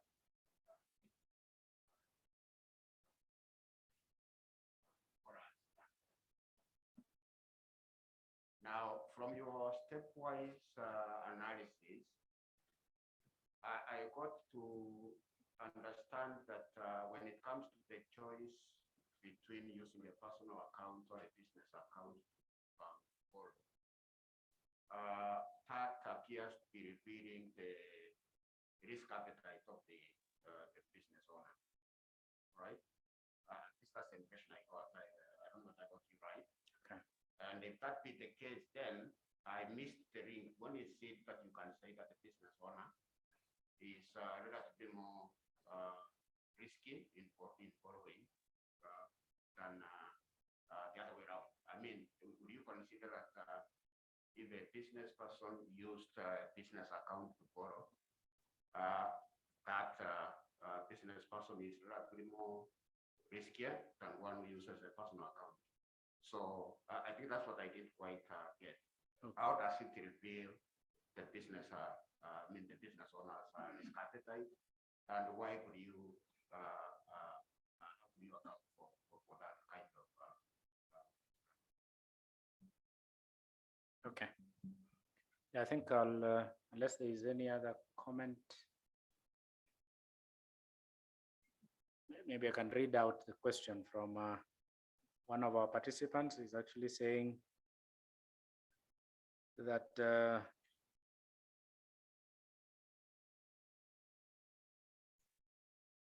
you collect data from those who borrowed and those who did not borrow to enable classification? Kindly explain the theories behind age in explaining the use of loan. What age would you recommend as a cutoff for lending purposes? What is risk and interest rate in your analysis? Okay, so I'll take up the comments therein, but I'll also invite my colleagues, should they want to weigh in on some of them, just to provide a little more explanation. But that's if they are available for comments. So from your comment, Camilla, the elasticity of demand and the aspects around access to credit by MSMEs, and whether some services are essential, others can be done away with in a period of COVID. Of course, our assessment of the MSME at this point was actually just to gauge. The overall objective was to describe them comprehensively in terms of their risk characteristics. But even the risk characteristics that we are painting out here is based on their own assessment. So it's not a banker's view on the MSME, it's their own assessment to do with risk. So are they risk averse? Are they risk neutral? Are they risk seekers at the end of the day? So the picture of the elasticity of demand, of course, unless now we paint it through the demand for credit. Yeah, so definitely what we are assessing for this case is the choice to either borrow or not to borrow. But as to whether they have borrowed, the extent to which they switch back or not, it would now be anchored on the coefficient. I mean, the factors that we have paraded as important in determining that choice at the end of the day.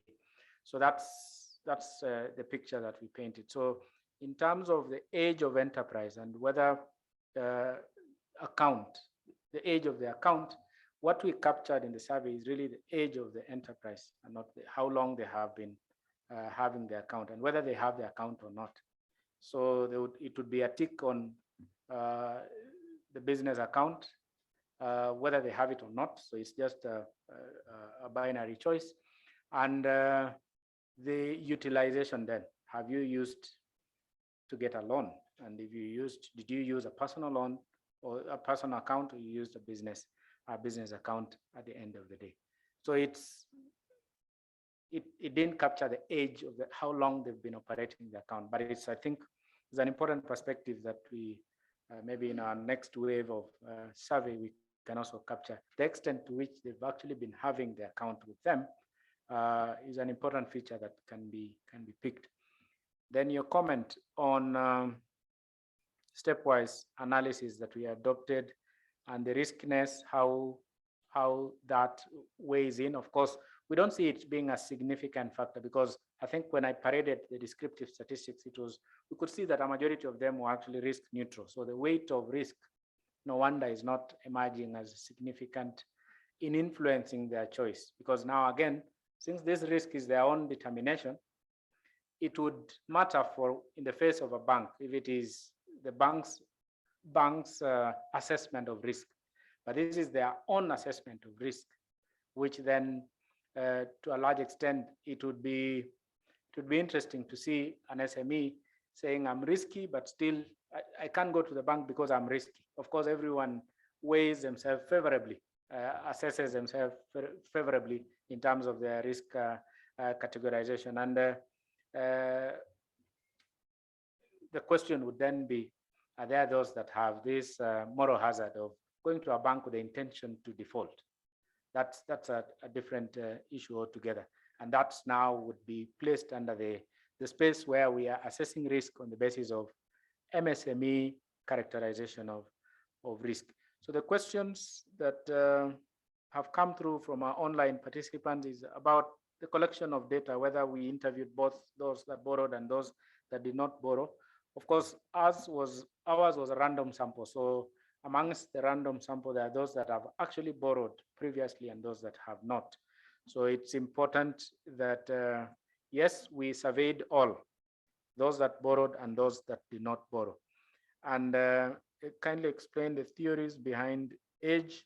I think we paraded in our presentation the issues around the life cycle theory that influences the time of operations of an enterprise, and the extent to which time influences the choices is what now we were gauging in our analysis. And we saw that for those that are actually old enough, they've been in existence for quite some time, the decision to take a bank loan is much more stronger than those that have not been in existence for a long time. Again, the issues of they have assessed themselves over time.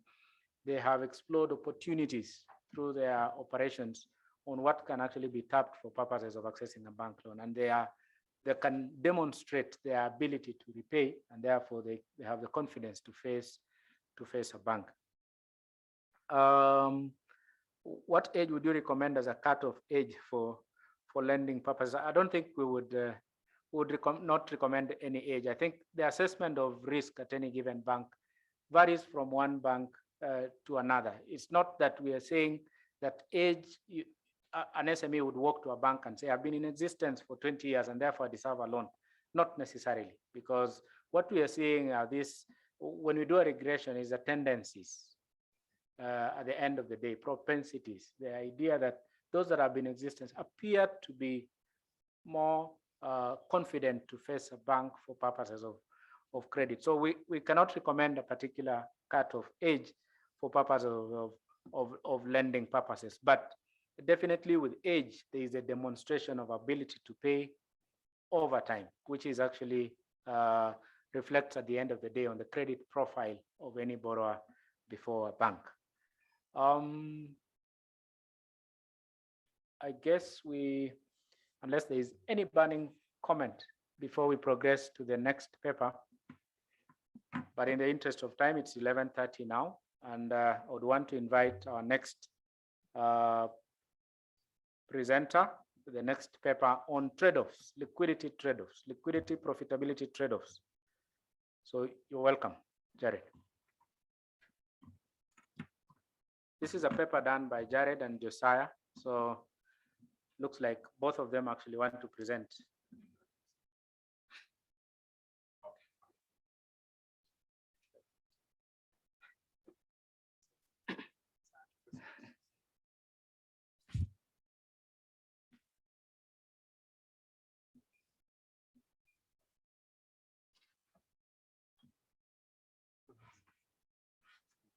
That's it.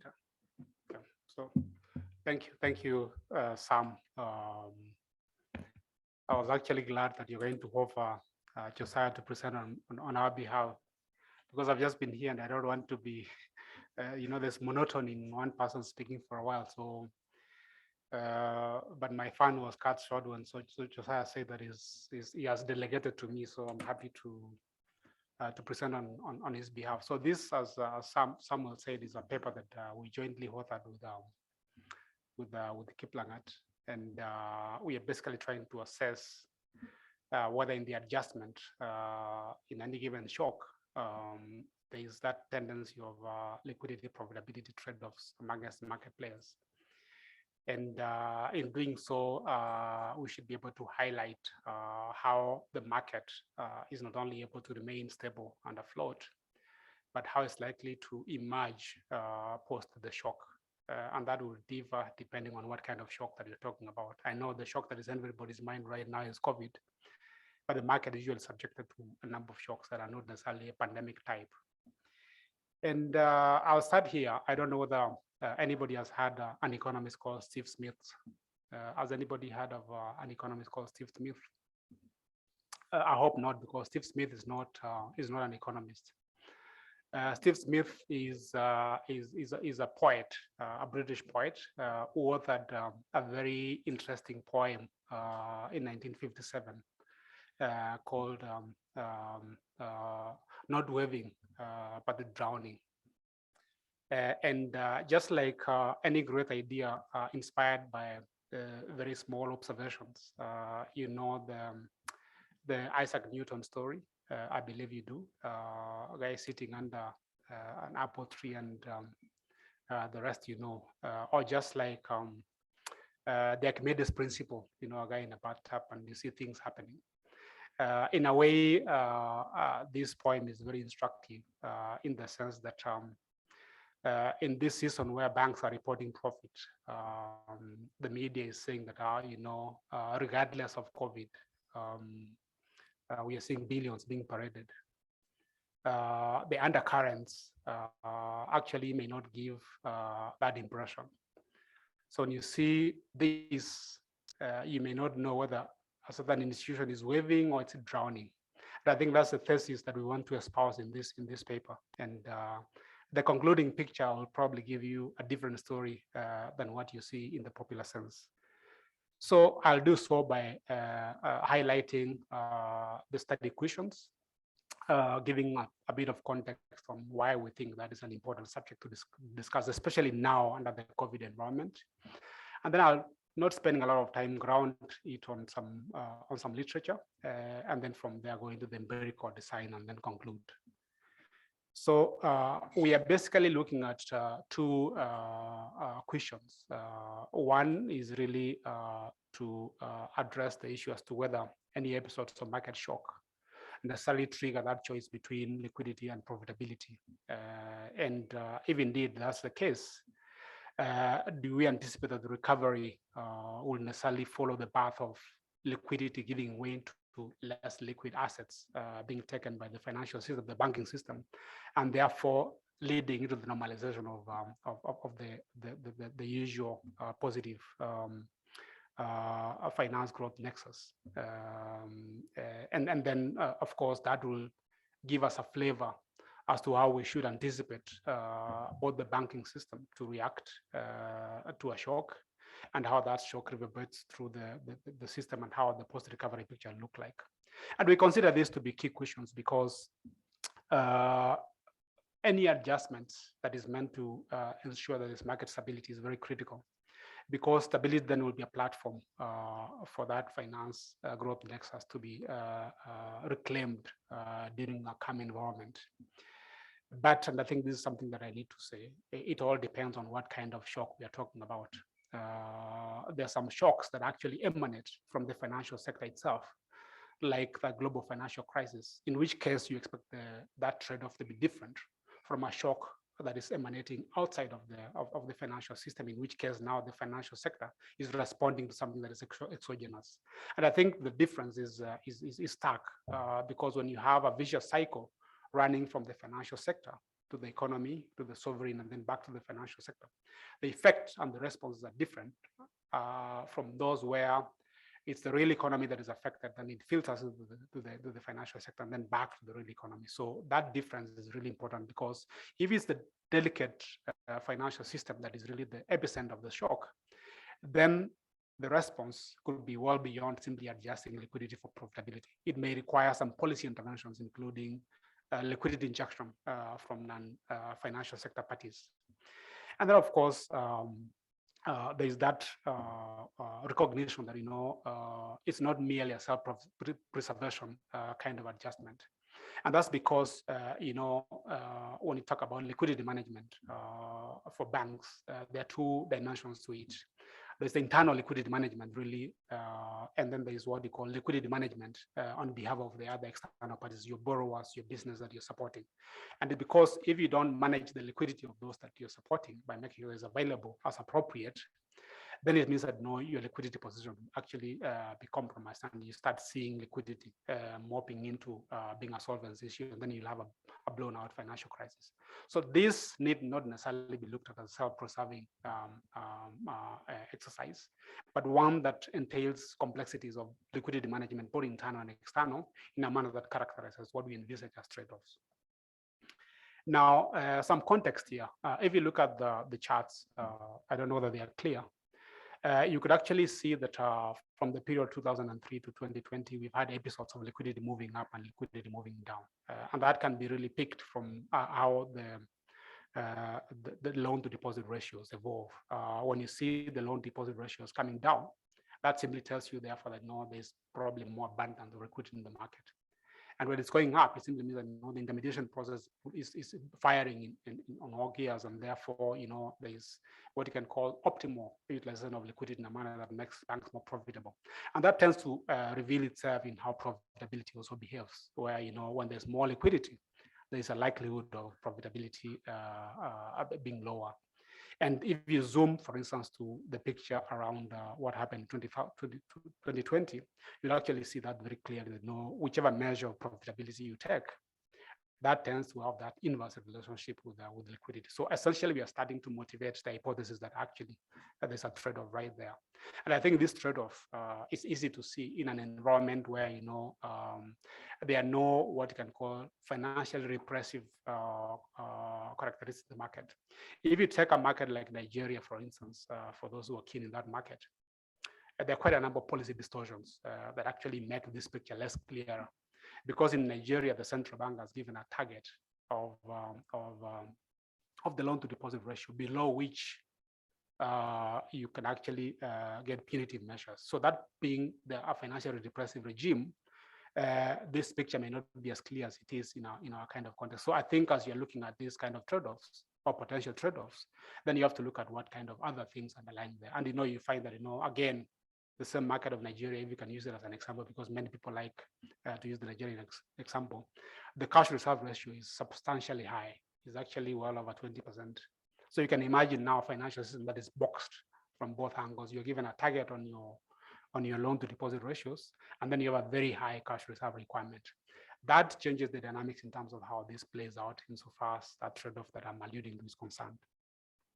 The second is really looking at the underneath these broad trends, what really characterized the portfolio choices.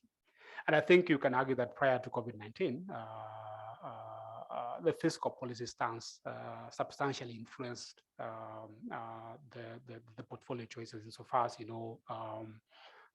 what kind of instruments you're holding in your balance sheet. And this was more so during the time when we had interest rate capping.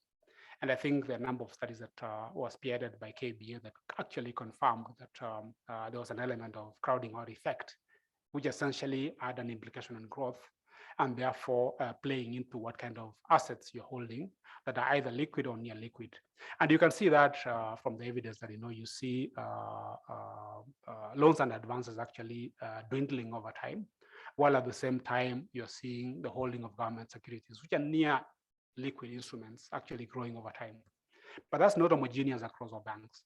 We actually see the medium-sized banks and smaller banks holding a bigger share of their balance sheet in those instruments than the big banks. And this will come out later in this presentation insofar as how this trade-off differs depending on the size of the financial institution we're talking about, because it's not a uniform characteristic. The second is that, we're operating under a market-based money market regime, of course, save the period in which we had interest rate controls. But even in the period post interest rate capping, one could argue that we had a sticky kind of lending rate regime.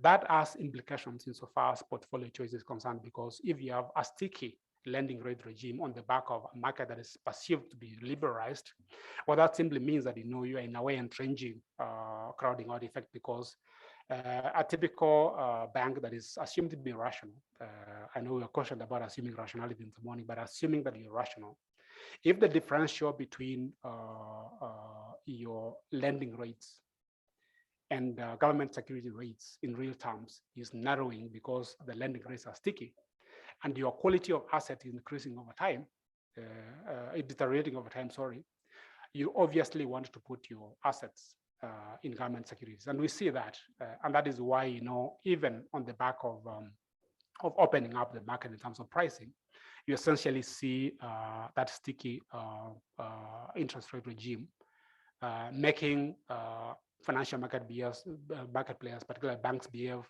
as if putting resources in government securities is a safe haven. Of course, there's a conversion around whether really lending to government is necessarily safe, but I think for purposes of placing resources in a near liquid manner, that could be considered safe. And then, of course, there's the argument that essentially this could play into the capital management strategy, where you either increase your capital or you move into assets that are considered to be less safe. And when you have a shock, hardly do you find market players really being willing to pump in more capital. They probably want to move into what they consider to be relatively safer assets. So that is the picture that we present as the underlying portfolio choices under which this anticipated or hypothesized trade-off is likely to play out. Now, and without really spending a lot of time on this, the literature that backs these studies around, the portfolio management theory of the theories of 1950s and 1960s, which really try to amplify the issue of risk averseness vis-a-vis risk neutrality. Of course, evolving into what you can call the residual theory, in which now you look at the difference between what you've invested in your loans or credit portfolio vis-a-vis the capital, which is equity and other liabilities that you have as a bank. And then, of course, the puffer theory, in which now you're looking at what kind of liquidity are you holding well beyond what you require for your day-to-day business need. And on the empirical side, of course, many of the studies have actually not addressed the issue of the trade-off. I think, and I know some you must have started receiving these queries from particularly MBA students. The key question that everybody is almost wanting to investigate is what are the drivers of profitability of banks. Simply, that's a very popular topic. I don't know why, but I think it's a very, very popular topic. In any case, a few studies have attempted to map profitability to business cycles. Of course, our findings will probably give a different picture insofar as how liquidity and profitability play out insofar as the business cycle is concerned. But of course, there's an increasing emergence of literature that is addressing this trade-off, and this is really why we think this paper is important. That is really addressing directly this trade-off. But many of them are not really in the context of either the developing countries.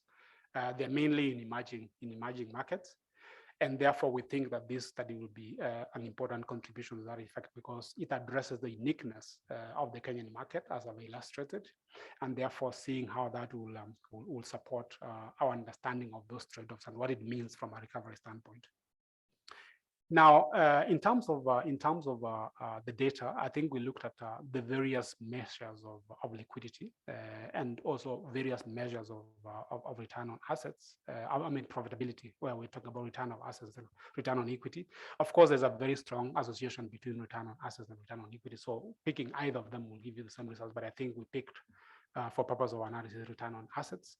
And I think what is clear is that you tend to see, and this is confirmed from the pool of statistics that we picked from the period 2002 to 2020 at bank level, that liquidity and profitability actually tend to amplify the essence of market heterogeneity, where small and medium banks tend to hold more liquidity than bigger banks. And the fact that larger banks tend to reflect more profitability as measured by these two indicators that we put out here. Of course, in form of stylized features, you can see that liquidity and bank size are inversely related, and this is really confirmed from that scatter diagram that you're seeing there, which is at bank level, and which simply tells you, therefore, that smaller tends to be more liquid, not necessarily more profitable. And therefore, that simply tells you that the dynamics around how small banks relate to the interbank market is something that we have to think about more critically, because there's this perception that the smaller the riskier.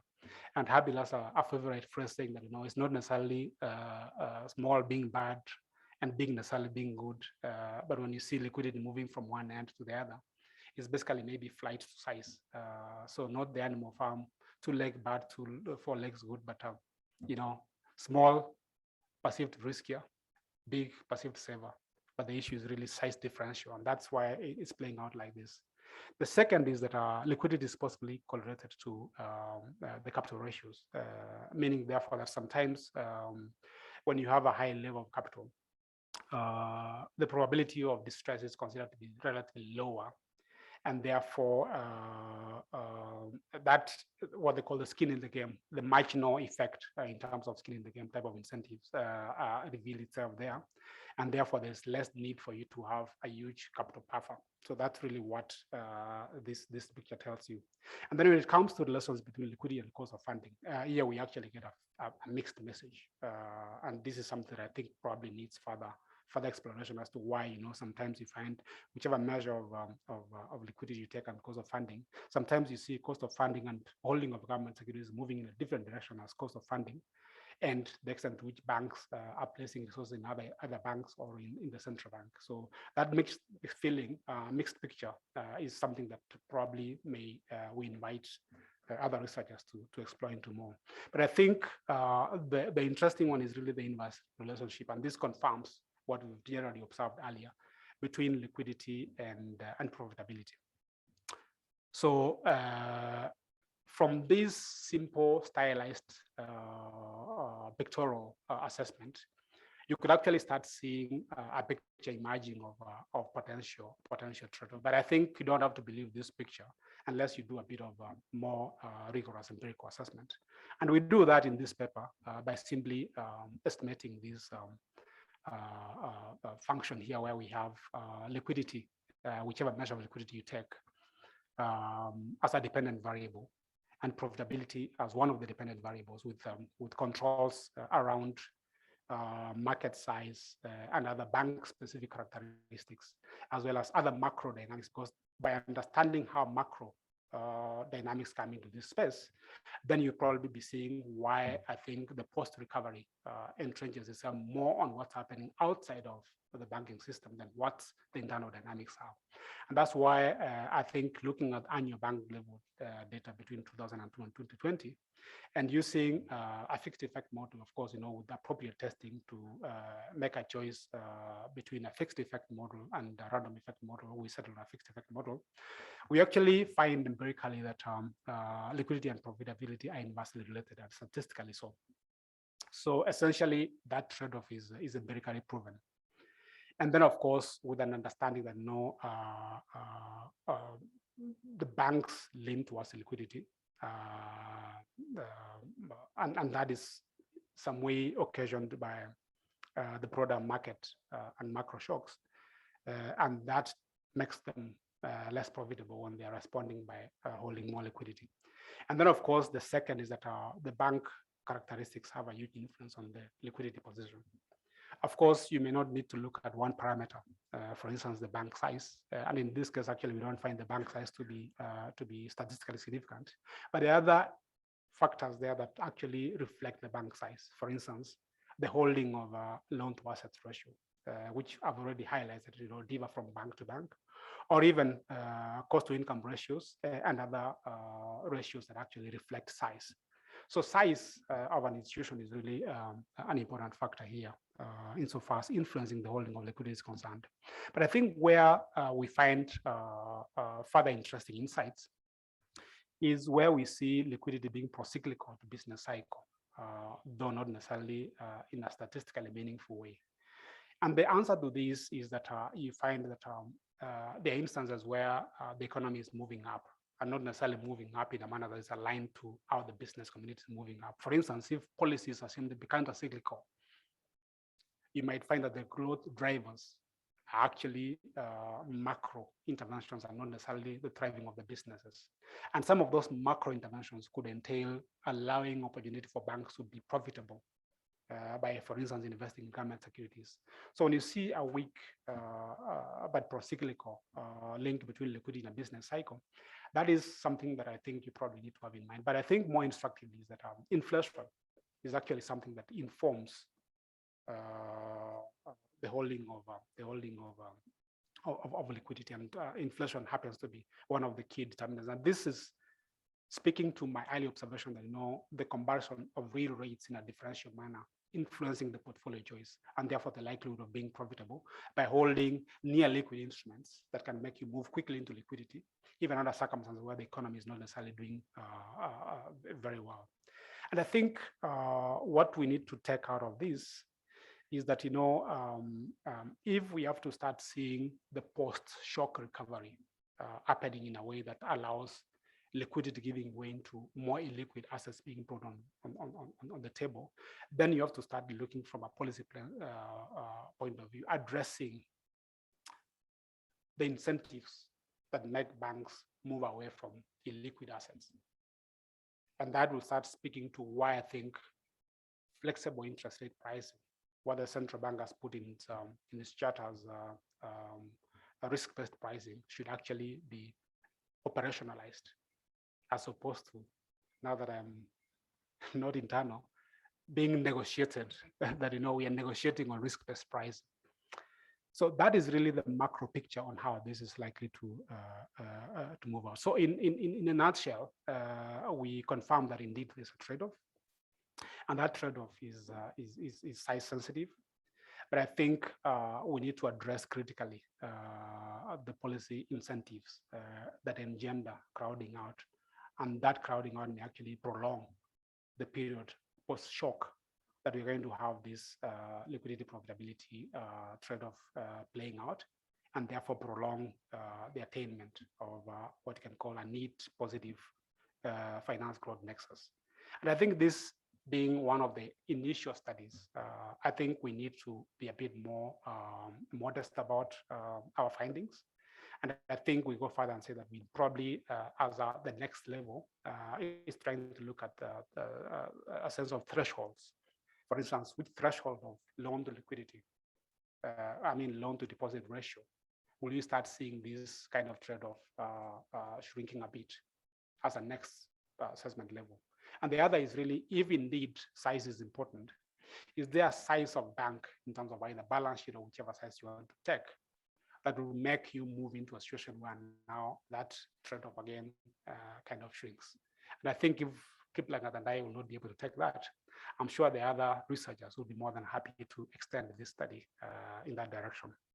So that's really my conclusion, and I'm saying this, that trade-off does not necessarily lead into what you can call drowning and not necessarily waving, in the words of Stevie Smith.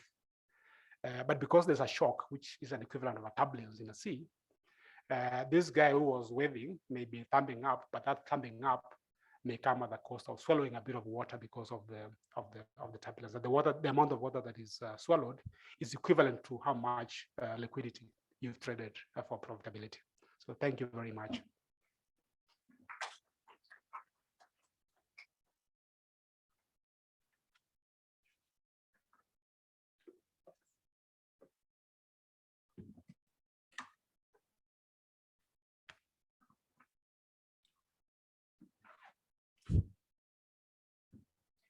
Yes, thanks, Jared and Josiah, for a very insightful presentation on the trade-offs. I'm sure the bankers in the house, that was it was very nice music to listen to, and particularly those coming from the treasury offices and liquidity management offices. So thanks again. I have a pleasure to discuss this paper, and I must say that it's quite topical, the issue of the trade-offs, and particularly in an environment where there are frictions such as the ones we have induced by the pandemic. We couldn't have a better time to discuss the issues of, do you hold liquidity or you go for profitability? So I thank the two authors for bringing us this discussion. And in the same vein, I think I must also acknowledge the fact that the paper generally follows a standard procedure in analysis. So for parts of modeling, I think to a large extent, there is due diligence followed. And of course, bringing out the aspects of the various measures of profitability, various measures of liquidity, definitely informs the aspects of robustness in the understanding of the issue and comprehensive coverage of the subject matters. We also acknowledge the fact that in your findings, you find a trade-off. Of course, it would be expected that at any given time, because banks would be profit-seeking entities, there would definitely be trade-offs, because we acknowledge the fact that any liquidity lying idle, liquidity is generally non-remunerated, and therefore rationality demands that there is a pursuit of profit at any given time. A banker is faced with liquidity. And the reason why I'm saying this is because I think the aspect that you did allude to is a fact that liquidity holding remains more of a residual rather than a pursuit for any banker, so that a bank could pursue profits. But in the event that the absorption capacity of the economy, or even there are other hitches within the lending processes, for instance, or even the investment frames, liquidity becomes a residue. So it's a default in the event that there is no active engagement to the economic activities.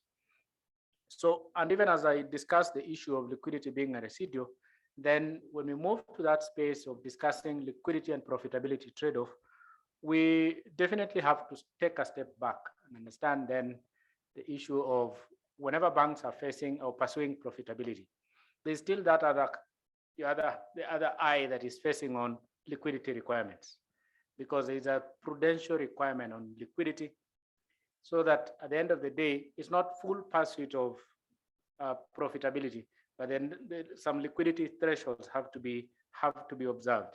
And it's important that even besides the liquidity, there are other also related aspects around the capital adequacy that also have a hit in terms of that would definitely influence the extent to which banks would actually be pursuing profits at any given time. So to say that at any time there is this trade-off, there are also binding constraints on the part of a banker to be able to make sure that they operate optimally, while at the same time meeting statutory requirements or prudential requirements that are availed. The most interesting finding definitely is the issue of this trade-off and the inference that is coming in from the fact that in an environment where there is then the trade-off, there is an aspect of the opportunity cost that you have captured in your analysis. As much as, of course, the computation of the opportunity cost is really the spread between the lending rate and yields on government securities, definitely you have acknowledged the fact that there was stickiness on the part of lending rate. So basically what was moving the opportunity cost measure was really changes in government yields. And therefore, what is reflected in the trade-off at the end of the day is mimicking the evolution of government yields and not necessarily lending rate. I think it would be interesting if it is possible to disentangle, to say, can we check the influence of lending rate in this trade-off? Because at the end of the day, it's the lending rate that is actually the payment or the reward for loan extension. And of course, if we can separate the issue of instead of the spread between lending rate and the government securities, we now have lending rate on its own and government yields on its own, so that now we see the primary definition of opportunity cost being the government security yield, and then the lending rate being the reward on the funds that is also to be extended by the bank. And the inference that we draw about the issue of stickiness in prices and extending it to even the risk-based pricing environment is critical, and especially it's something that we need to pick it up even for engagements on other research and policy discussions that would have, and more so in an environment where lending rates, as you alluded, have remained sticky for a very long period, but government yields are moving. So the incentive is becoming stronger and stronger on the part of the bank to park or to invest their money in government securities. I think that is definitely, for any rational banker, that pursuit would definitely be an obvious pursuit that would be followed by in an environment of rationality. So I just want to extend the discussion of that component, that there must be, then we can draw inferences on the need for the policy space to allow an incentive for lending to move, so that there is also the incentive for any banker to also invest in private sector loans at the end of it all. And as opposed to that lending rate remaining sticky, continues over time to discourage the investments in assets such as loans. So the other comments that I would give for purposes of enriching this already wonderful discussion that we've started off is the issue of, in terms of modeling. Of course, there are always opportunities for improving on the paper, is in the measure of the influence of, say, COVID on the profitability between the trade-off between liquidity and profitability. If we could have some form of interaction terms where we now have profitability being interacted with the COVID shock dummy, then we would actually be able to quantify the size of the movement in the trade-off during the period of COVID. And I think that would inform to a great extent whether we have actually moved a great sense from what we knew before COVID, or we remain the same in terms of painting that picture.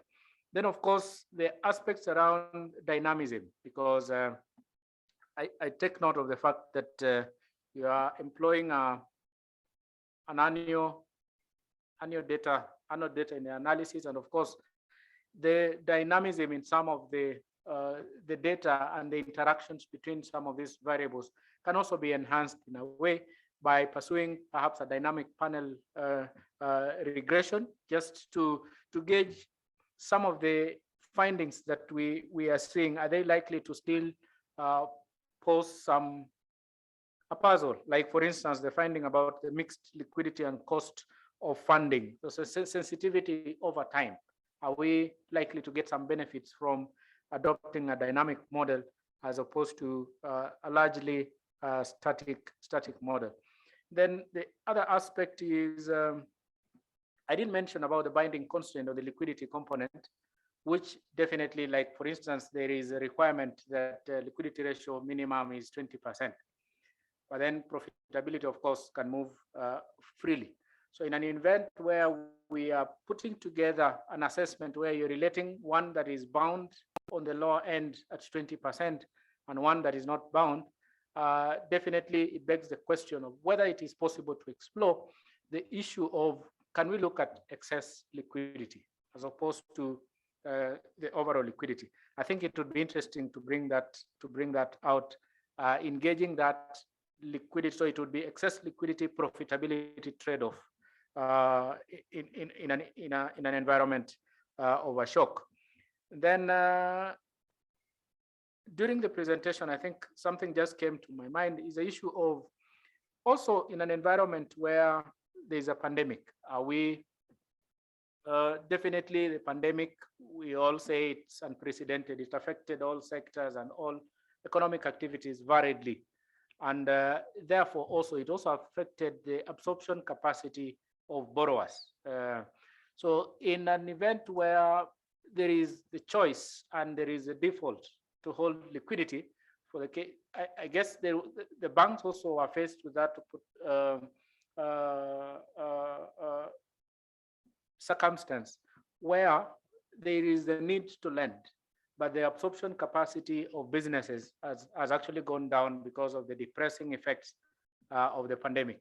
So in that environment, is it a homegrown profitability liquidity trade-off, or is a default that we have found ourselves because of the depressing effects of the pandemic. So I think it would be great to highlight that even as we go into further discussions around the paper. Then there are also aspects that may need also to be explored is the issue of non-linearities in this relationship, because we said size matters, but is there a way whether is it size in a linear relationship or size in a non-linear relationship? Are we likely to see some quadratic effects in the influence of size to the trade-off? It would be interesting to also try and gauge this even as we explore the dynamism, the dynamic modeling. Then the other aspect that also, of course, needs to come out also clearly is the issue of, in the measurement of the liquidity, there is a loan to deposit ratio and there is a liquidity ratio. So the question then that we would be asking is, because we are analyzing all this in the context of a shock, which was actually the pandemic, did the shock hit on the sources of funds, or it hit on the users of funds, or both at the same time? So that if we have many moving targets, are we likely to anchor our results on one target remaining constant as the other moves, or all are moving at the same time? And this is really critical in influencing some of the ratios that we have, because if COVID hit, for instance, cost structure, it also hit the income structure. So the movement in the cost to income structure is a reflection of two aspects moving at the same time. So the benefit of disentangling the two would actually come out clearly, so that we can paint a picture of, we see the cost structure being influenced in this particular way, we see the income structure being influenced in this way, and overall the bottom line, we see the liquidity ratio. Even within that liquidity ratio bracket, is it about the short-term assets? Is it about the short-term liabilities moving in a particular way? So it's usually also another form of trade-off at the end of the day, because we are seeing an outcome, a net outcome at the end of it all. But then they usually say sometimes the devil is in the detail. And I think it would be interesting to see some of these dynamics coming out from the specific components of these metrics that we are using for purposes of analysis. So, but in terms of the issue being topical, I think we couldn't have this discussion at a better time than now, when definitely the consideration is about post-COVID recovery. But then so many things have changed in our structures of the balance sheets. That trade-off in itself has moved in a particular way. So can we further this discussion the more and even understand this and draw some policy implication? But I like the policy implication about the stickiness and the incentives that banks would actually be needing to accommodate, even in an environment where the pandemic is still here with us. And therefore, how do we incentivize lending to the private sector? So thank you very much, Jared and Josiah, for enlightening us on this.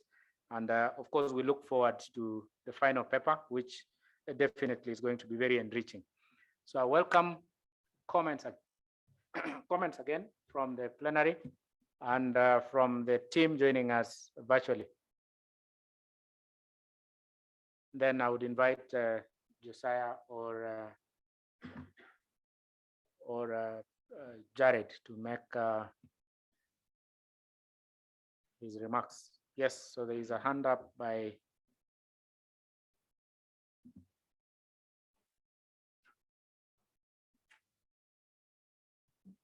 thank you once again for the paper. I think I'm following up on the aspect of stickiness of lending rates because it has come up quite a lot. And then, of course, my mind then gets back to the stickiness having been introduced by the Banking Act, Amendment Act of 2016. But of course, after some time, it was repealed. Along the way, we read in the papers that there were some challenges in banks having to revise their charges upwards following the repeal of the act of course, including adjusting lending interest rates. So I just wanted to understand, is the problem still outstanding or it has been sorted out?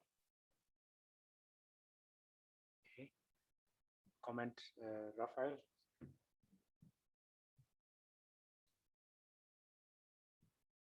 Well, thanks. Thanks, Jared and Josiah, for, as Tiriongo says, a very timely piece of work. Just as problematic as it is timely, I think. And just harping up on your point, Tiriongo, with regard to measures of liquidity. It's a challenge that I don't think it's created by the authors per se, but it's one that is endemic to binaries, not binary framework always, especially if there's correlations of both. So if, for instance, I think your response to this was that the policy incentive structures also complicate. I would agree entirely. So if today, if you look at measures of liquidity in the Kenyan banking sector, actually item by item are actually very profitable entities. So if I buy a treasury bill, it accounts for my liquidity. So it's actually liquidity accounts for my ratio. In often instances, if you look at it from a risk return framework, it's actually more profitable than lending anywhere else. So if I have, in the event of a shock, which is the subject, and I say, look, I'm going to shy away from her bill as a borrower, I'm going to buy treasury bill, what have I traded off? I have traded off in the headline case profitability in the analytical framework has been presented for liquidity because it does account for my liquidity. But in actual fact, I've traded off profitability for profitability. Problematically, actually even higher profitability. So much so that even though the discussant, Tiriongo, proposes that you go for excess liquidity and the measures for that, I would agree. I would actually go beyond that and say, look, I'll tease out away from traditional liquidity measures and see excess and idle balances at banking sector aggregate level is the actual, that's actually what would graphically illustrate that trade-off in a much more significant way than measures of liquidity, which actually are very profitable entities going that way. So I would say, look, CRR is 4.25%. Excess at a banking sector level, day to day, you can find this data from the central bank or in the period of discussion and say, look, these were actually idle balances that banks say, look, I'm not going to give her bill the money despite the loan request because of the pervading evolution of the risk profiling. So I'm trading off that. I'm saying, look, I'd rather keep that money running idle, earning nothing, and yet instead of giving it away. So that's actually what would illustrate more curatively, in my view, that trade-off. Although I would agree, anecdotally, I can see that, and your study confirms that, and it's obvious that that trade-off is one that, even without thinking through, somebody would apply in situations like this. But I think the measures of liquidity are problematic, especially if the policy regime, and especially in COVID-19, it's even worse because extended government balance sheets of just makes it a lot more profitable than you would even imagine. In some instances, I think in our case, luckily it's been stable, but I think I've seen economies where with recent rates and the need to support the entities, the economy through the pandemic requires a much more profitable sort of posture from the sovereign than would otherwise be the case. So that's the only nuance I can try. But otherwise good, obviously very good paper to continue working on with regard to the proposal that Jared has put forward. Thanks. Thank you. Comments from Kiemo, Samuel Kiemo.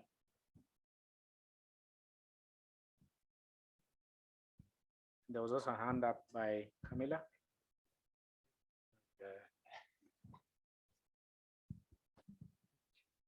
Thank you so much. Let me start by appreciating the authors, Jared and Josiah. These are timely people. And my mine is not a comment, but maybe just something to think about. Just like in conclusion, Jared, you have alluded that, which is counterfactual, that for the last few years, maybe the last 5 years, the on average profitability of banks have been declining, while at the same level, the liquidity of banks have been going up. Maybe the question should be, is it that maybe we have a banking sector have reached maybe what we call saturation point in terms of profitability. And the only way maybe now to survive is to do through synergy in terms of the things we can see that is market-driven consolidation, where we are getting more and more synergy from the combined effort. And the reason I'm raising this is that despite Central Bank lifting the moratorium in terms of licensing new banks, we have not seen new entrants coming as per se. We're only seeing an entrance through another bank, meaning that maybe the only way the banks currently can survive is through this, creating this synergy. So my point was, based on the result, which is confirming this, that profitability is already on decline, but in terms of liquidity, we are there, despite the issues that have been raised in terms of measurable of liquidity. We can try to come to a conclusion that the bigger, the better.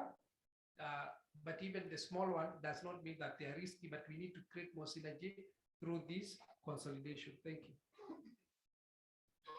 Thank you. There's a Camila, and then there's a hand up there.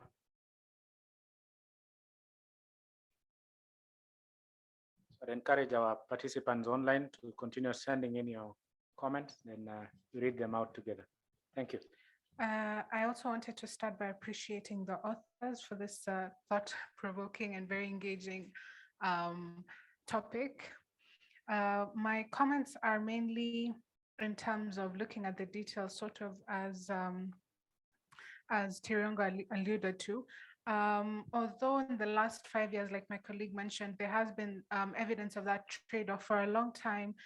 The Kenyan banking sector has had high liquidity ratios and high profitability ratios, which kind of brings me to question and wonder whether the type of liquidity that we're discussing matters. From the asset side, this suggests some type of positive relationship in terms of investing in more government securities can be a bit more profitable for the banks, particularly in situations of high interest, high credit risk and stagnant lending rates, as the authors alluded to. But then when you look at the liability side, the story might be different. So when we talk about the liquidity profitability trade-off, what liquidity are we actually talking about? And then just going a little bit deeper to expound on that, even on the liability side, the authors alluded to a different relationship between the large banks and the small banks in terms of the liquidity relationships and dynamics. And does this also call into mind the importance of determining the type of funding liquidity we're talking about? Are we talking about wholesale liquidity or market liquidity? And how do those dynamics affect the liquidity profitability relationship in our Kenyan market? We know that the wholesale liquidity, particularly for large banks, tends to be very stable and resilient to economic shocks in Kenya as opposed to other countries. And therefore, might we be alluding to that? And how does that affect the liquidity profitability trade-off? And then also looking at the medium banks and the fact that their sources of funding liquidity are a little bit more different and maybe might be more market-based. And how might the cost of obtaining that liquidity affect their profitability? Do we see that their liquidity profitability trade-off, because of the structure of their funding liquidity, factor into that relationship as opposed to the type of funding liquidity for the large banks? Just trying to get into the topic a little bit more to disentangle, particularly the mixed relationships that the authors alluded to, and whether that kind of explains a little bit more the different dynamics in the liquidity profitability trade-off, so that it's not just a trade-off as we see it, but it might be more nuanced. Thank you. There was a hand up there.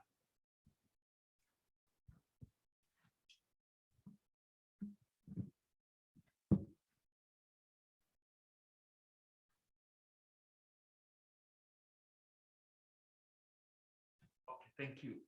In addition to the cost perspective of that liquidity mix, I was only looking at the mix in terms of foreign currency and local currency. Maybe from the liquidity perspective, a bank can have a challenge on foreign currency liquidity than local currency liquidity, and the vice versa. Maybe there was that miss as well.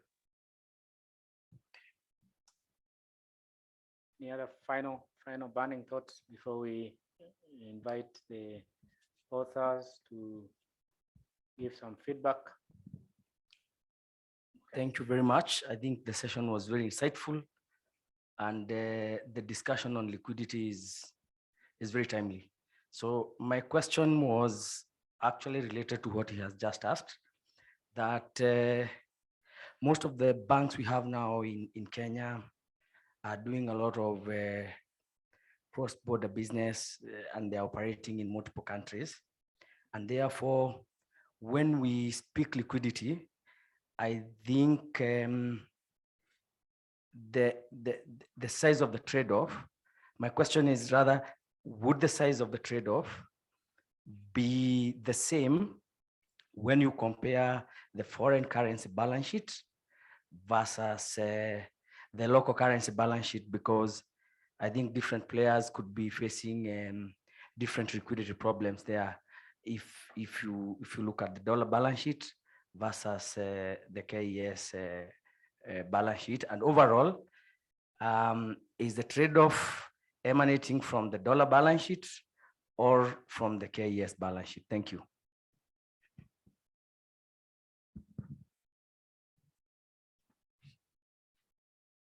Okay, so I think I can only invite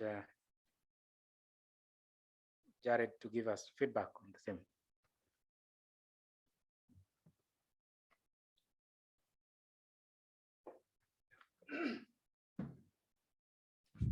Yeah, thank you all, and let me start by appreciating all the comments. I think very important comments that will help us shape the paper even further.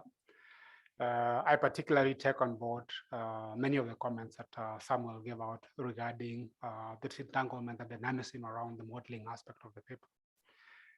So those will be really taken on. But I think let me take the liberty to respond to a few of the comments so that we're able to see how we can integrate them into the paper. And if you allow me, I'll start from the reverse. Those that are fresh in mind. I think the issue of foreign currency is very interesting. The bankers in the room, I'll want to be educated as to whether banks have a foreign currency balance sheet and a local currency balance sheet. You could imagine that if you have foreign currency transactions arising from your cross-border things, at the end of the day, when you're meeting even some of the statutory requirements like the cash reserve requirement, I don't think that you meet your cash reserve requirements on the dollar. You meet your cash reserve requirement on a local currency. That has a cost dimension to it. And I think that's a conversation that, again, banks are having with the central bank as to whether they should be able to have that flexibility of meeting your cash reserve. So the liquidity profitability dynamics probably may need to be seen as to how some of these foreign currency related transactions have an implication more on the cost side of things and therefore profitability than on the liquidity side of things, because in the scheme of things, even if you're doing foreign currency transactions, a bulk of your business and a bulk of your balance sheet ends up being in local currency. So that's an issue that I think we can reflect on in the paper, but with that kind of understanding that, ultimately, you have to look at it in totality as to whether it's entering the equation from the profitability side of things or from the cost side of things. And this goes to the conundrum that Raphael was talking about, how some of these policy challenges could actually reveal themselves more on the liquidity and profitability simultaneously. Because if some of the government instruments qualify as part of your liquidity requirements and yet they're profitable, then I think that brings in a conundrum that we need to address in the paper insofar as, that trade-off is concerned.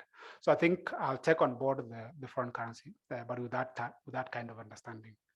And I think, Camilla, you also bring out a very interesting, thought in terms of, looking at the liability side of things and the split between wholesale deposits or corporate deposits and retail deposits and how that differ from the context of the underlying costs.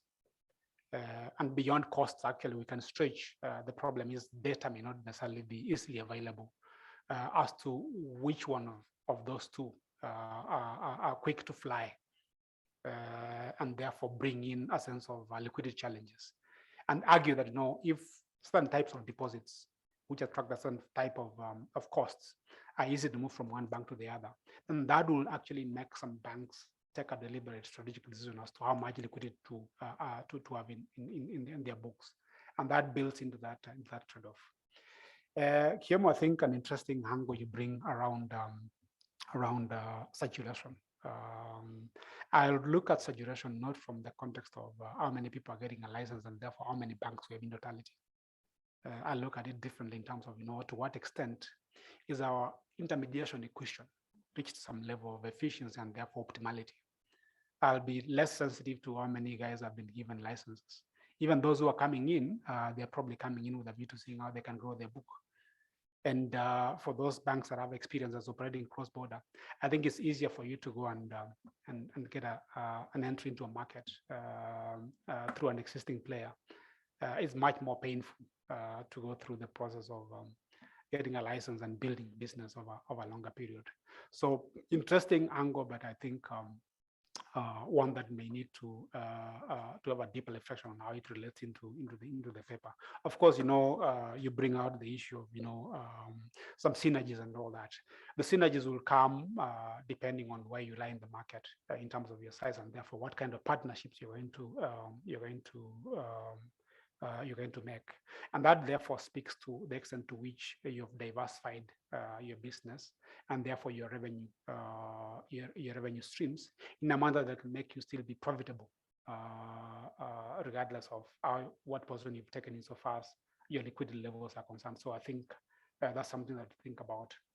I think Dr. Basuru will bring in a very interesting conversation around sticky prices, and I think it's coming across the board. And the reality is that there have not been any change post the removal or the repeal of the interest rate controls.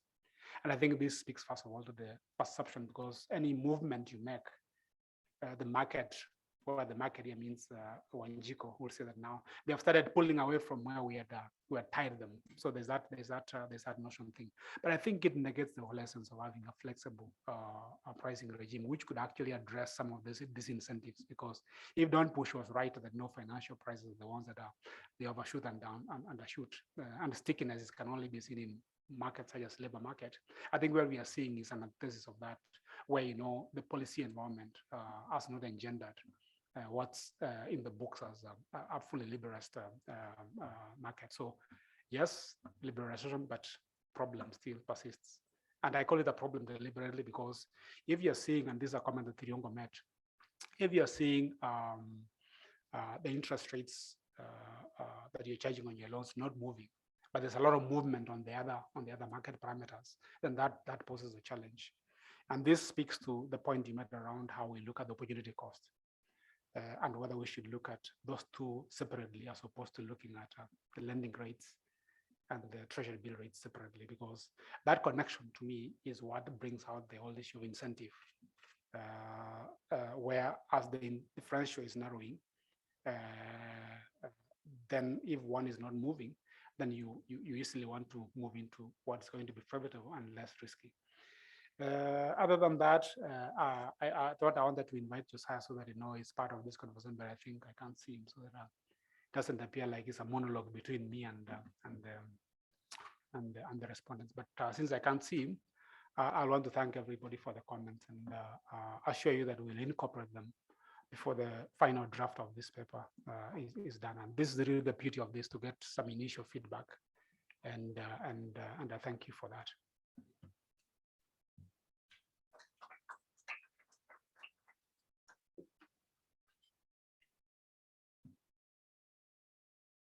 Yeah, thank you. Thank you for the feedback.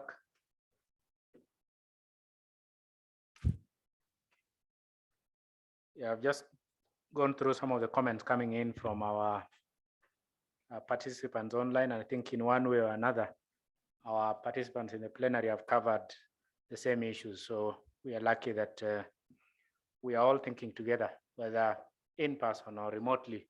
We are in the same meeting. So without much ado, I think we've come to the close of the day's event. It's 12:30 now. And I must appreciate the chief guest in absentia for agreeing to once again open our sessions and providing very insightful thoughts.